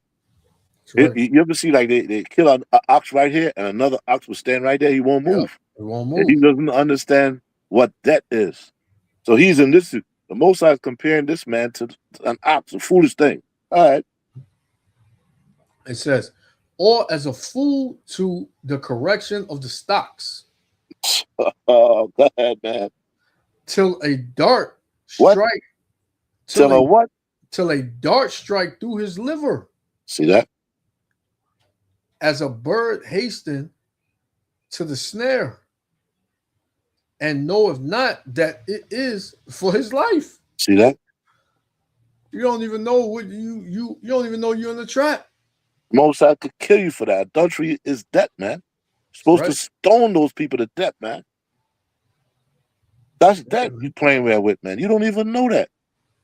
That's right. That's it on that. And that's what you get with a lot of these women, man. They trap you up. Mm-hmm. I got you one. You got to have that spirit on you, man. You say, listen, man, I'm not doing that. You ain't taking my salvation from me. I done spent all this time reading and studying and trying to get to the Most High, and I'm gonna let you come along and take that away from me? No. Come on. I want to finish that though. All right. 7 and 24. Okay. It says, hearken unto me now, therefore, O ye children, and attend to the words of my mouth. See that? Let not thy heart decline to her ways. Go not astray in her paths. For she have cast down many wounded. Mm-hmm. So you ain't the first. You know, she got a lot of bodies. Look at Adam. Adam was the first. Man, he didn't listen to the Most High. He listened to who? Eve. And look what happened. Mm-hmm. Look at Solomon. Yep. Look at David with Bathsheba. Yep. Even with Samson. Mm-hmm. He trusted in Delilah. This is 26 again. It says, for she have cast down many wounded. Yeah, many strong men have been slain by her. Mm-hmm. Her house is the way to hell. See that, man? Going down to the chambers of death. Man. Death. You playing with death there, brother. Man. Going with another man's woman, you are playing with death. That's crazy. You got many stories of Jake getting put to death in the house, man, because he creeping with some, another brother's old lady, man. Yeah, man. Don't Jake hiding in the closet. Yeah, man, that's a dangerous game. This is Ecclesiastes chapter 7 and verse 26. It says, and I found more bitter than death the woman whose heart is snares and nets, meaning her mind is thinking of always how to trap you, man. How to get you down. Right? A wicked woman, man. How to jam you up. Get you in a situation, man. How many brothers is locked up or dead because of a woman, man? Or in a situation where, like we just were speaking about, child support. You'd be surprised how much money brothers is paying in child support, man. Yeah. That they can't even live. That's like paying rent. Man, I done had a lot of brothers say, man, I saw a brother one day. I was like, man, when you gonna get a new car? He said, gee, can't do it right now. Child support is killing me, man. I could barely survive. That's right. So, yo, by the time I pay my rent and do what I gotta do, the child support takes all the rest of the money, man. That's right, man. That's a snare. That's a snare, man. That's what comes with these women, man. Dealing with these women nowadays. So you got this trend going on saying, watch you give your seed to brothers. This is why brothers is checking out. They like, man, I don't even want kids. Better yet, I don't even want to have sex, man. Brothers is just like, yo, they don't want to deal with these women over here, man. Because the mindset that's on a lot of these women over here, not all the women, but a lot of these women over here, the mindset that they have It's a Babylonian mindset, and it will kill you, man. A lot of brothers are scared to have babies, man. They said, "Nah, Jay, I don't want to have no kids. I don't Exactly. want to go to child support, man." I said, "It's a sad thing, man. Exactly. It's Exactly, a sad man. thing, man. Yeah, cause that man, that imagine. Trapped you for Imagine. 21 years. Yeah, man. Come on, man. You do that, and chick tell you, yeah, she getting child support, and you like, man, yo, just you try to handle it outside the court, and that never works because That ain't gonna work out. now she want to control you. She want to say, nah, well, I need an extra this, I need an extra that, and it went from 200 a week to now she want 500 a week. Yeah, up and down that road, son. That's what I'm why I tell saying. you. I said, yo, just take me down to child support. Take me. I'll deal with it. Just take me. Because just what you said, it goes from 3 to 4 and then 5, and then they want to go on vacation. They say, wait, could you give me the $3,000? I want some money ahead of time. As soon as you say no, oh, come on, man. I ain't doing that. as soon as you say no, man. So it's like nowadays, especially nowadays, brothers, like, this is why we tell you, man, just seek Yahweh Shem Shah, man. Like, because the Lord says, as I'm reading this, Ecclesiastes 7:26, it says, and I find more bitter than death the woman whose heart is snares and nets, and her hands is bands. Check this out. Whoso pleaseth Yahweh B'Shem Shah shall escape from her. So if you please the Lord gonna keep these types of women away from you, man. Right? You're gonna realize that just because she got a nice body and her face is nice, don't mean that she that woman. That's the wisdom you're gonna have. Because like what Ra'ala just broke down in Proverbs 7, it was a young man with no wisdom. No understanding. No understanding. So he's seen a woman, she looked like something, and she had some smooth words, and next thing you know, he committed that act that was worthy of death. But the Lord is telling you here, if you please him, the Lord will give you the wisdom. And the Lord will give you the wisdom enough for you to know and have discernment on, nah, this woman right here, nah, I ain't doing that. A married woman come up, nah, sis, like, I can't do it. So Salakia, I wanted to just go on with the lady said, saying that that she's there every Saturday. Listen, I'm not coming at every woman. Of course, we all know logically, men, we use logic when we operate in this world. We know it's not all women, but the majority of women are not into this truth, man. They're not, man. Especially on a Saturday. You know what I'm saying? When the brothers is out on the highways and byways, they're not with that. They want to go out. They want to go out to eat. They want to go have fun on a Saturday. So that's right there is telling you that you're not fully, genuinely into this truth, man. Because when it comes to feelings too, another thing too, when it's, oh, you hurt my feelings. You women don't care about feelings unless your feelings are hurt. Because how many men hearts have y'all broke out here, man? Like it's nothing. How many men have been crushed, killed themselves? The suicide rate in men is high because men is killing themselves because of these women. Mostly it's because of that. Because these women will crush you, man. And some men can't handle it, man. You know what I'm saying? And do these women care? No. What about all of the men that committed adultery with you women and then got unalived? You know what I'm saying? Y'all went right on to the next dude. Y'all didn't say, you know what? Let me just be celibate for the rest of my life. Nope. You got right to the next dude. It don't affect y'all. Men struggles, men going through what we go through, it don't affect us. The only time women care about feelings is when it affects their feelings, when you're hurting their feelings. So all this, I'm on here, man. Listen, I've been in this truth for a long time, brothers. For 2010, I've been watching truth videos, all type of things. You know what I'm saying? And women never flock to this truth, man. It's not for y'all, but I'm not mad at y'all for that either, because it's not really for you. Because the Bible tells you to eat the whole roll. You got to eat the whole. You women can't eat the whole roll because some of the things in the scriptures is against you women and how to and y'all against that. How to be in order. Y'all don't want to be in order. Because it's just to be real. If women was in order, we wouldn't be going through these things we go through now. It'll be like being in the Middle East in America. Because women over there they don't get out of line.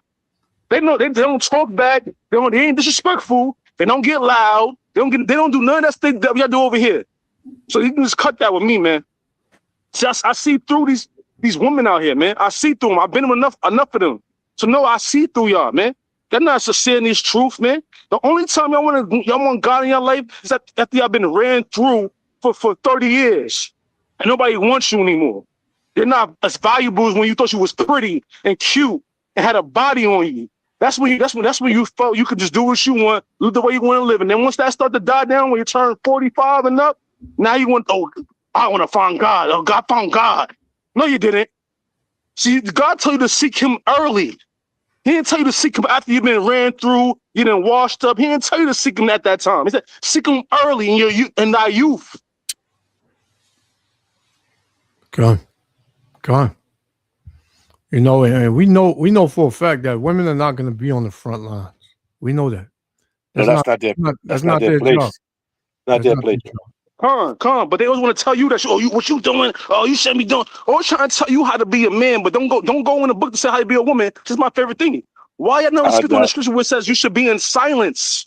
No, our job is when to men are protect the talking. women. Protect the women and the kids. That's our job, man. They're not supposed to be out there in the battlefield. They don't go out and teach. They don't. No. That's not for them. They mend the house, take care of the kids, cook some food if you can. Husband come home, he has something to eat. And do all this peace in the house, man. Be his peace. That's it. That's all. But why is it bishops, brothers? Why is it Akian? Why is it bishops then? Bishop women. If that's true, if they didn't want to be, that's the thing. Yeah, that's the thing. Because why do we have those? They're not going by the word, man. They're going outside the word. Yeah. And then when you show them, like I've had confrontations with them, or I should say, I've had discussions with them. Where I show them, like, listen, you're not supposed to teach this word. They say, oh, that was Paul saying that, man. That ain't the Most High. But then why are you reading the scriptures then, man? Exactly. Why are you reading it from the same book that you're saying that this one's saying that one's saying that, but you're reading from the same book. So you're being partial. But the scriptures say you're being lukewarm. Yeah, and a hypocrite too. Yeah. You know? Every book that's in the scripture matters, man. Whoever named in the Bible like a main character, like Paul and Peter, they all matter, man. They all matter. What is these women talking about? They all matter. That's why he put it in there. The bishop is the house of a man. See this? Yeah. This is not a woman thing. This is not a condemn a woman. We need y'all. We need y'all, man. Trust me. We need y'all in our lives. We're not saying we don't. We need y'all just to be in the place. men are not saying that, brother. The men are not saying that we don't want women. The thing is that women have turned men against. They have showed their true colors now and with this technology that we have, where they can go on camera and speak their feelings and speak how they really feel. That's why men is like, you know what? Let me take a step back. You know what I'm saying? Because it's not that we don't want. We always want. Men always going to desire a woman, no matter what happens, right? But men have taken a step back and say, you know what? I need to get out that because that's going to ruin my life. A lot of men in the scriptures, God put it here for a reason. He's warning us about if you get with the wrong woman or you're not wise about what woman you choose, they will destroy you. Yeah. Well, we just read about God, that. He's warning you. We just brought that out, yo.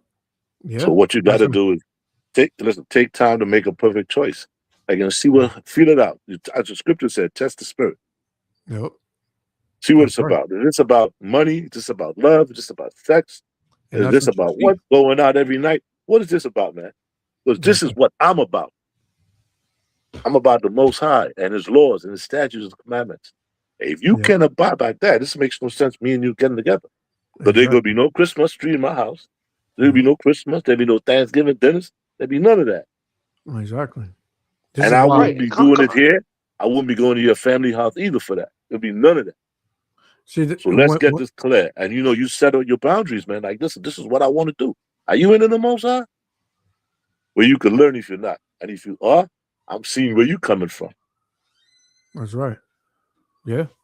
And I always said, you see, while society is still up and running, this economy is still up and running, you ain't gonna get no women to listen to you like that, man. They're gonna continue to be what they are, man, for the most part. For the women that we speaking on right now. When all hell breaks loose, and Isaiah 1:4 come into play, then you're gonna have these same women that was, I don't need no man, to hell with men. Well, I could do it by myself. When that time comes, it's gonna be a lot of women flipping the script, man, and things are gonna switch. but remember what the scripture says: 10 virgins, 5 are wise, and 5 are foolish. Exactly. So the 5, they had oil and they had wick for their lamps, while the other 5, they were not prepared at all. Yep. When that time came, the 5 that was wise, they entered into the marriage. But the other 5, when they came back, they found the doors was shut, right? It was too late. It was going to be too late for a lot of people, a lot of women, man. That's right. Yardan said, I am 37 with no kids. Brothers, when I tell you it's bad out here to find a woman to have some kind of peace with, it's horrifying to find one. Yeah. Yeah, brother. It's tough. Yeah, brother. Yeah. First Ezra 4:26. Yeah. Many there be that have ran out of their wits, meaning their minds, for women. Yeah, man. Women that have you, man. Women that have you bugging out, man. That's what I'm saying. Another Adam, you'll follow the woman instead of following the Most High. Yeah, drinking, ready to, throw your life away, man. That's how these women that have you. If you breaking ain't the strong, Shabbat. Yeah, all that, man. All of that. You be breaking the Shabbat. You be going out there on the Shabbat, buying and selling, and be like, yo, going shopping and stuff like, yo, you're supposed to do that on that day, man. Just to please her. Because just as the brother just posted. Yep. It says, yeah, many there be that have ran out of their wits for women and become servants for their sake. Yep. See that? Serve. Now you don't serve the Most High. You serve your woman. Right? It says, many also have perished, have erred and sinned for women. That's right. Going with another man's woman, sinning. Going out shopping on the Shabbat, sinning. Now you might have good intentions, like, yo, you know what? I'm not doing this kind of stuff. But then guess what? You met with a woman that changes your wit. Now you're doing the things you don't want to do. And you know it's wrong. In your mind, you're like, man, I shouldn't even be doing this right now. But then you got your woman in your ear. Come on, just this weekend. Come on, I just want to hang out. There's nothing wrong. Like if you got, you and your wife or whatever, y'all planning a trip. You're going, that's different. You can still do the work wherever you at. That's like me. Yeah. Where I go, I do the work regardless of where I'm at.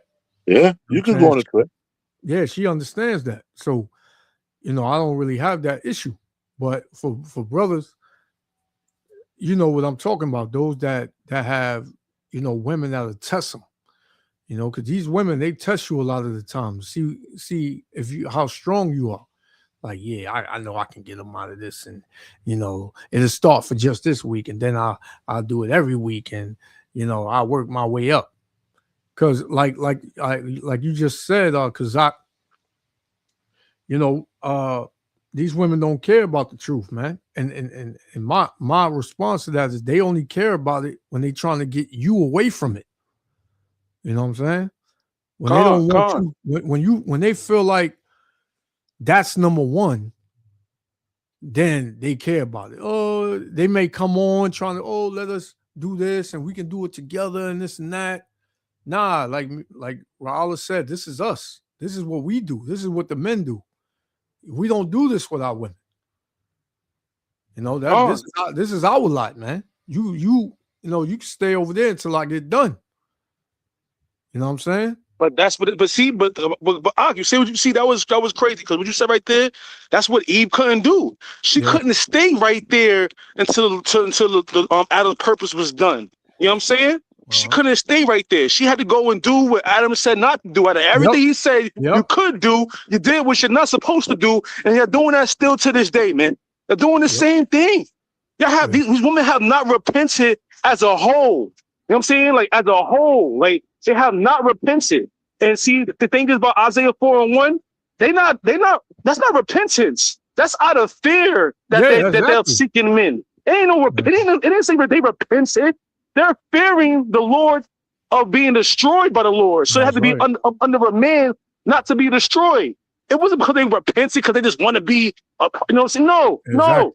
These women are never going to repent, man. And that's when the brother understand it. They're never going to repent. The Bible don't say they ever do. When did it say that Eve repented from what she did in the garden? She didn't repent. You know what she said after that?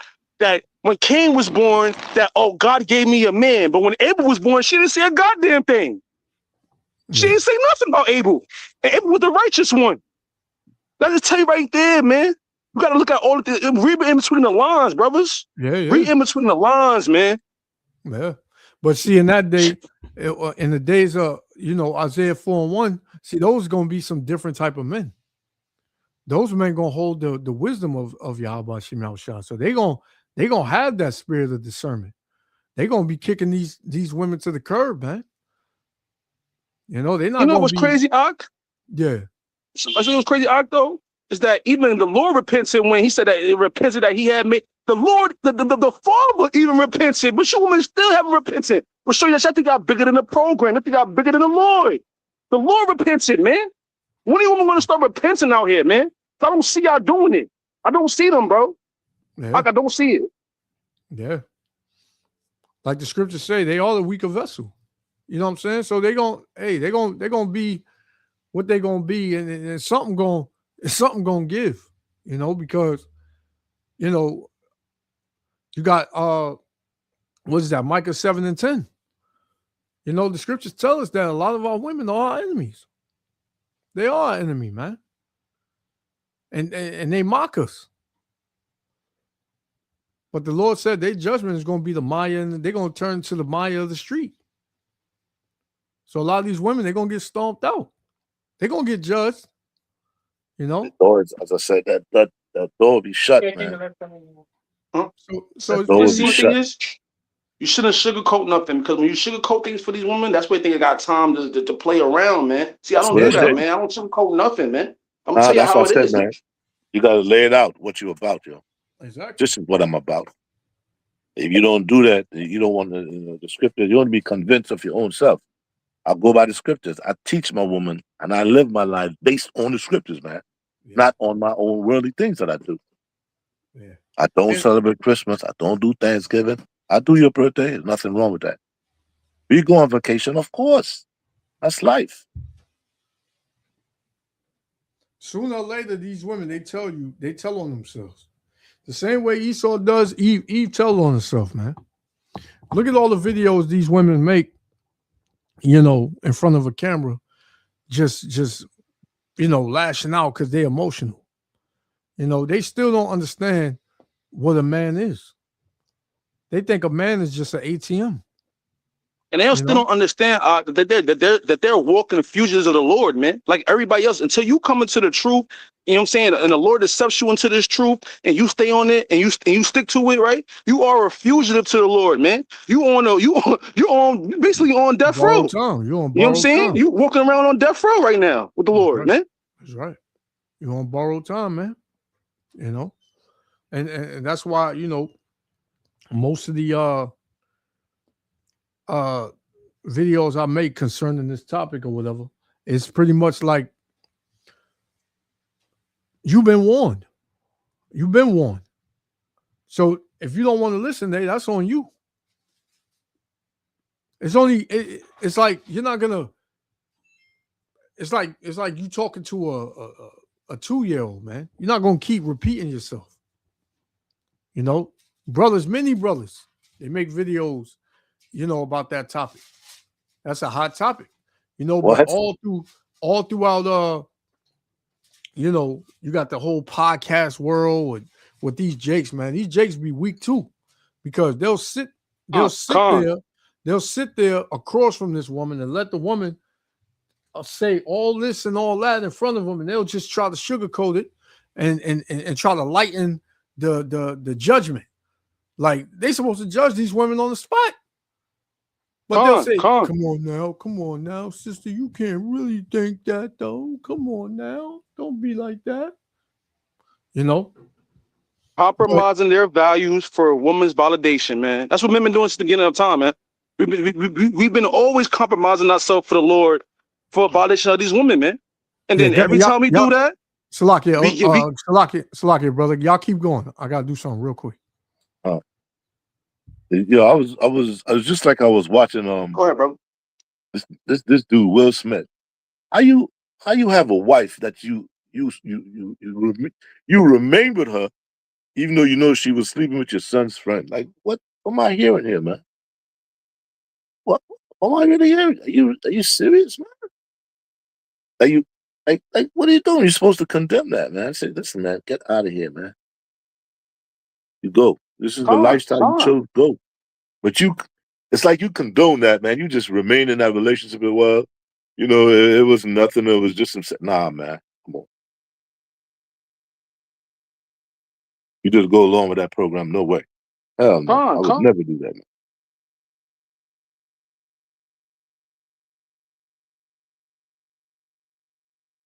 I would never go for that, bro. Never in my lifetime. If I'm with a female, I find out she's going outside this relationship, I'm gone, man. There's nothing else left here. You know what it is? Well, they put that out there and they promote that to promote adultery in these women, because these women refuse to understand that there's no such thing as cheating when it comes to a man dealing with another woman, man. Only thing that a man can do is commit adultery by sleeping with another man's wife knowingly, man. That you women ain't no such thing as goddamn cheating, man. When y'all get that, man? Y'all not supposed to be with no other man than the man you're sleeping with at the time. That's it, man. For the rest of your goddamn life, man. Until he dies, man. Straight up.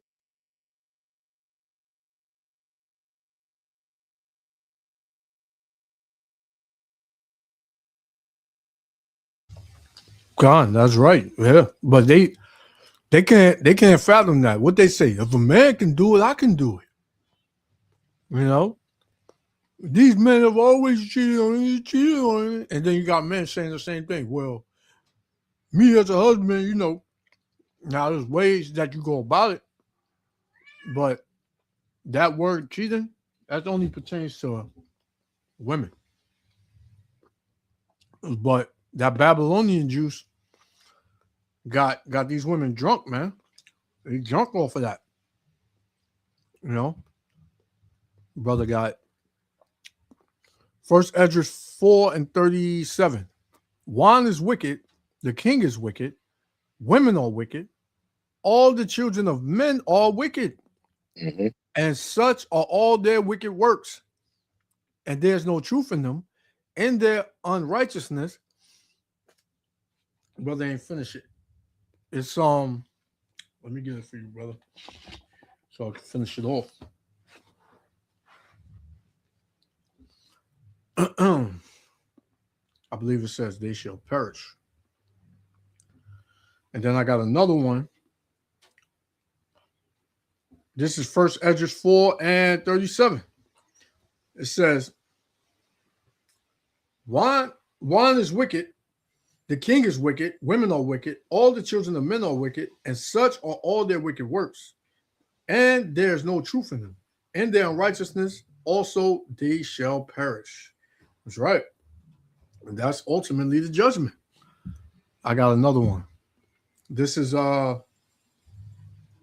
Sirach chapter 42 and verse 13. Sirach 42:13, it says, for from garments cometh a moth, and from women wickedness. You know? So, and like Ra'ala said earlier, this is not an attack on women, man. We're talking about certain women, a certain woman, a certain type of woman. You know, women, they know these women, you know, and we know these women. And these women, these types of women are being exposed today. This is why, you know, if they feel like if they're being exposed, they're gonna just confuse everything. Now you got the battle of the genders, right? Man against women, which is really not a battle because, like I said earlier, men are gonna come out on top, man. The men of Yahweh Shem Yahushua. Because the Lord is gonna give his servants and his prophets their just due. You know, men have lost their families and their wives for this truth. Of course. You know, some men have lost their lives. Men have lost their lives.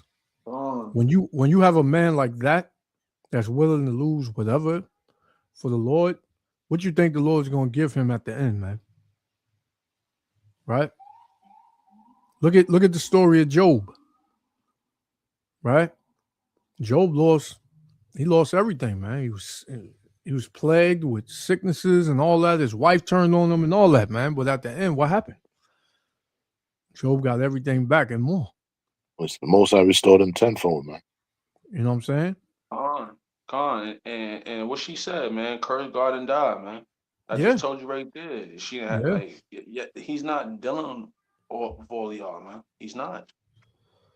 So you gotta, you know, we gotta take that as an example and be like Job, and you know, no matter what goes on in our lives, we would never curse the Most High. Never, man. We would always seek the Most High, man. Like it's like you know, your kids, man. If you pop your kid, you know, because they did wrong, they'll cry and all that, and they'll probably run away for a little bit, but what? They'll come back to you, you know, and want you to, you know, pick them up or, you know, hug them or something like that. That's how we got to be with the Lord, man. Lord, you know, beats our ASS. You'll go to Ecclesiastes 26. Ecclesiastes 26. Yeah, Ecclesiasticus 26. Sure. Come on.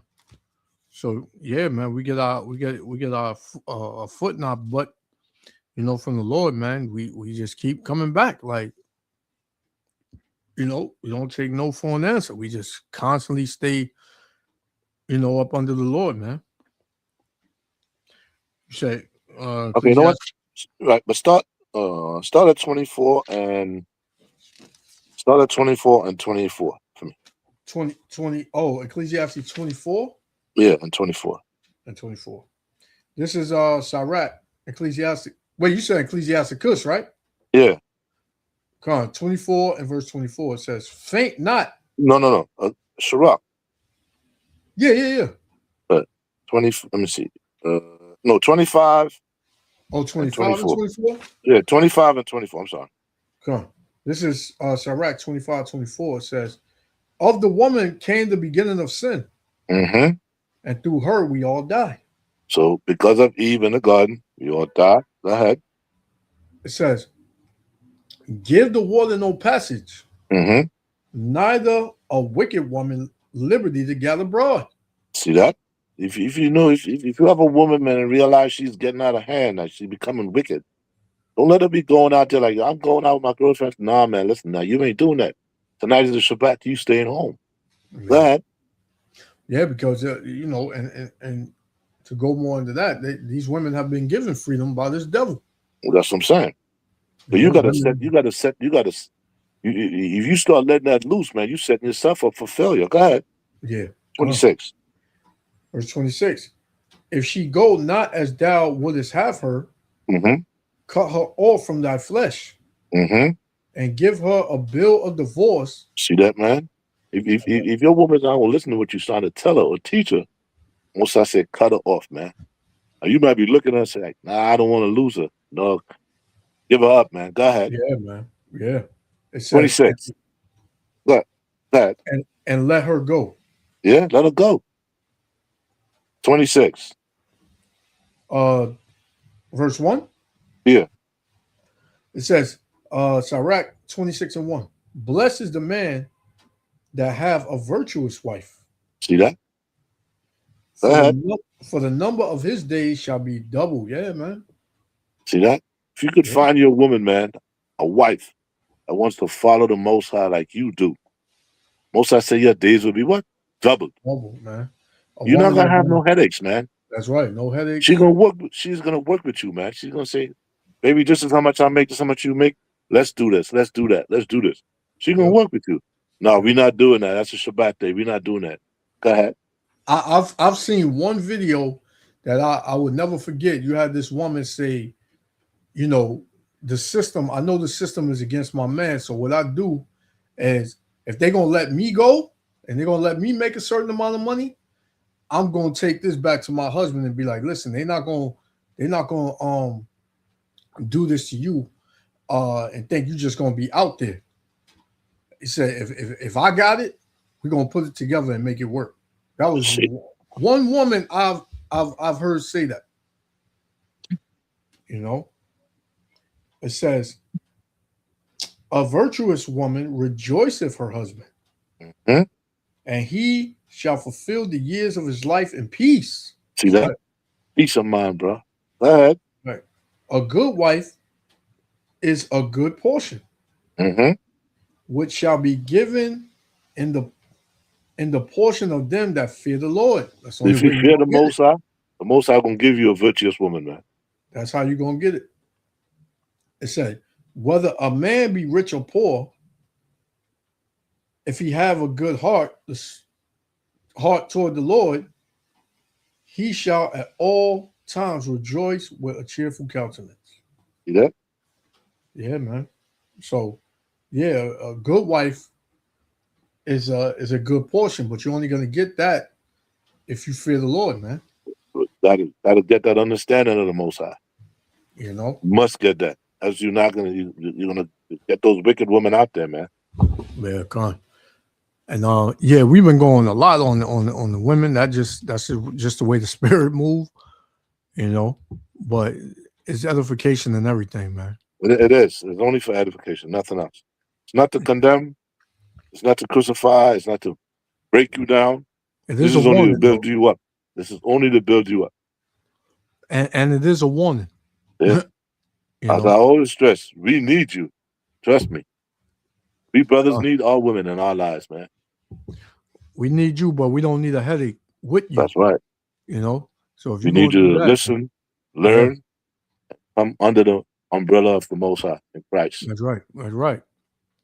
And if you don't know, and you more than likely ain't gonna know, because the understanding is not given to you, it's given to the men. Listen to your husband. Yeah. If you want to be with that man and that man is in the truth, you listen to him.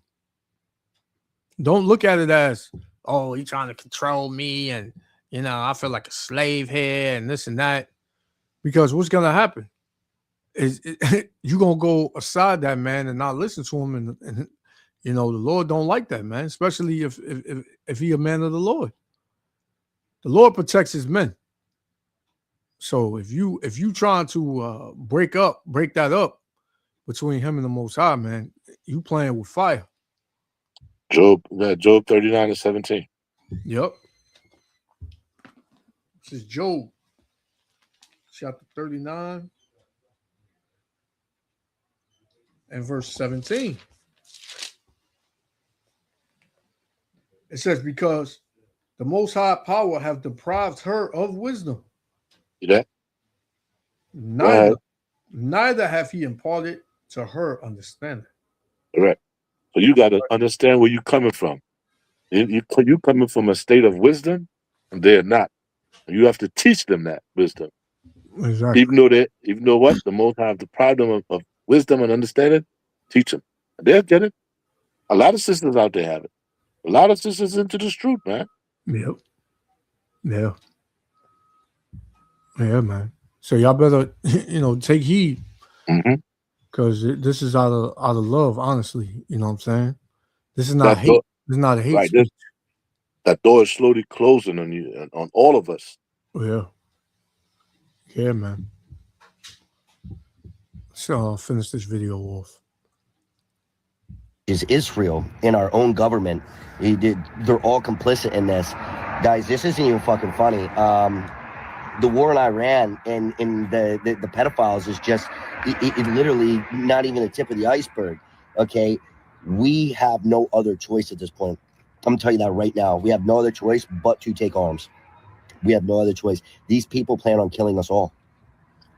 Everybody that's not in compliance, they plan on killing us all, rounding us up, put us in these concentration camps, and killing us all. This isn't conspiracy. This is 100% what the fuck they're about to do. And they're using all these distractions and all the fucking theatrics as way to fucking just buy themselves more time. There's a No Kings rally in the Capitol this weekend on Saturday. I don't give a shit what it's called. No Kings, fucking Uno, tic-tac-toe. It shouldn't just be a protest. I'm gonna tell you that right now. Everybody that's on my page, you guys need to share this shit. Get this the fuck out there. Your lives, your family's lives, everything depends on this. This isn't a joke. This isn't like I was not even gonna make another video today, but this is urgent. Get this the fuck out there. They plan on boxing us all in and fucking putting us in these camps and killing us all. And everybody that's left is gonna be fucking. They're gonna be the cucks. They're gonna be the people that are they're gonna bow down. They're gonna serve these fucking masters. Look at Peter Thiel and fucking Alex Karp. Look at these motherfuckers, dude. They're sick individuals. I don't even think they're human. All right, guys, please get this spread around. This is not a joke. Please get this spread around. As always, fuck, man. Peace and God bless us all.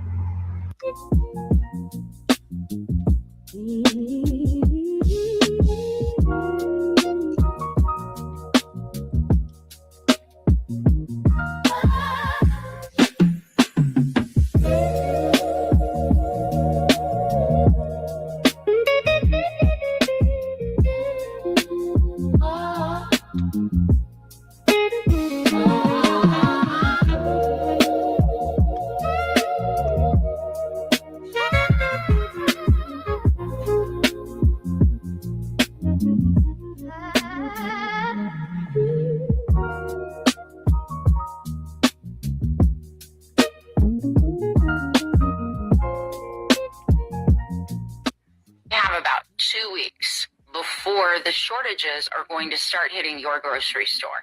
And I don't say things like this lightly. I'm usually way ahead of what's coming. So please hear me on this.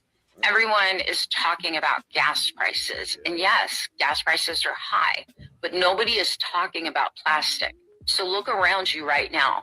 Your shampoo bottle, your laundry soap, your deodorant, your diapers, feminine products, everything, dog food, your meat, your produce. All of those are packaged in plastic. And plastic is made from oil. With the Strait of Hormuz closed and the bypass ports hit too, things aren't moving. 40% of the world's plastic packaging goes directly into food and beverage. And plastic resin prices are already up nearly 60%.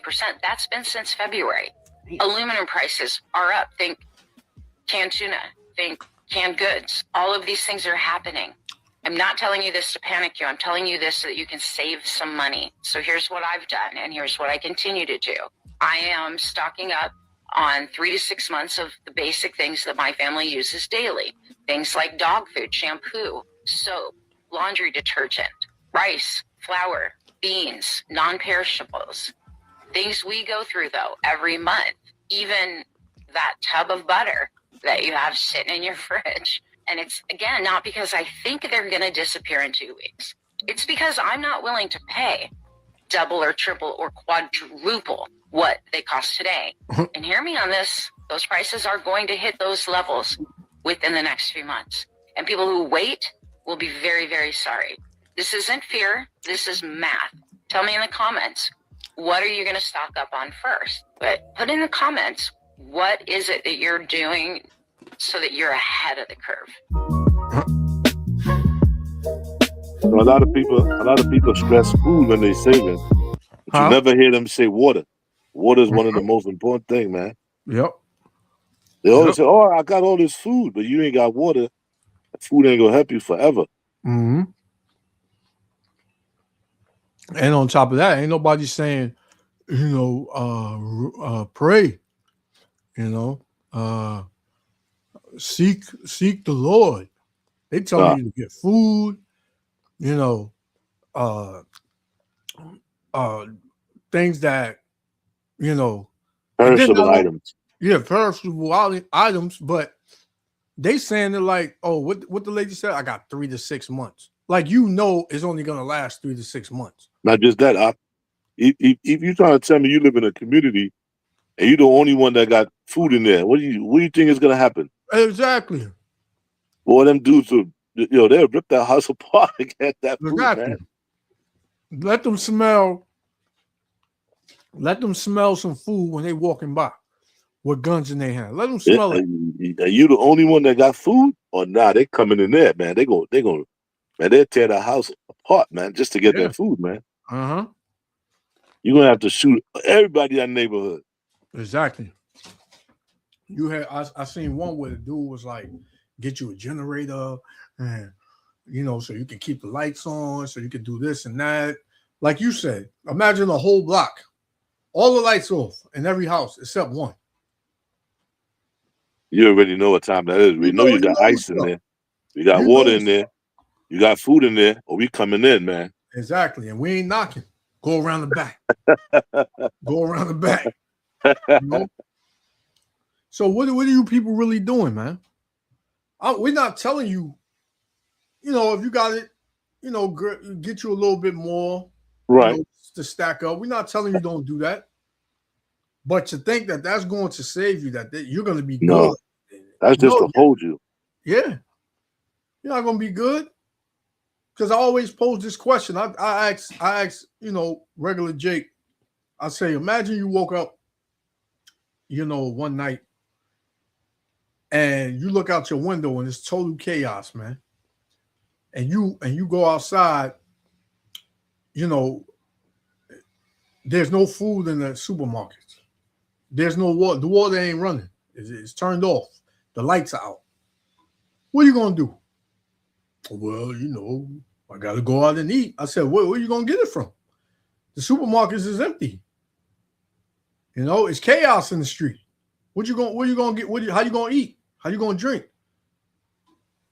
One of them said, I'll eat my dog. If I got to, I'll eat my dog. How you going to cook it? The fire, everything is off. There's no more gas. Everything is electric now. Mm-hmm. Everything, this whole system is breaking down. Exactly. So the point being, Jake, not once did the Lord come out of his mouth. He was trying to find other ways to get through it. He was trying to go around the Lord and say, well, if I, go knock on the neighbor's door, they should have something. You knock on the neighbor's door and watch what happens, man. You might get a big hole in your chest, man. I always stress, man, all second Esdras 15 and 19. And they shall have no pity upon their neighbors, man. You think these people that you live next door to, that you've been living next door to for years, just because they say good morning to you, and how's your kids, and did you see the game last night, and pet your dog when you bring it out? You think these people gonna be on that same spirit? They're gonna be with that same spirit in this time? No, it goes back to that thing you posted earlier. What you had posted earlier. Remember what you posted earlier this morning? Oh, you talking about I think you called it the Dark Night. Oh yeah. That was this video. It was just early in the video. Yep. Right. It goes right back to that, son. Well, you will see a different side of that person when that time comes, man. Exactly, man. And that was a very powerful part in that movie, The Dark Knight, man. Yeah, you see what? Give it time and change his environment and the situation. And he'll change too, man. He'll change into a monster. Like what? Exactly. The one Jake, he said, everybody's good. Everybody got morals when they got money in their pocket. When they're doing good.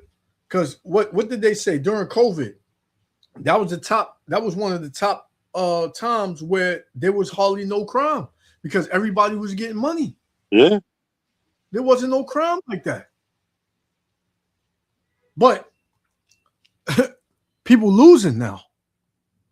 People ain't got no money. So what's happening? Crime is going up. Crime. Everybody was home. Most people was home.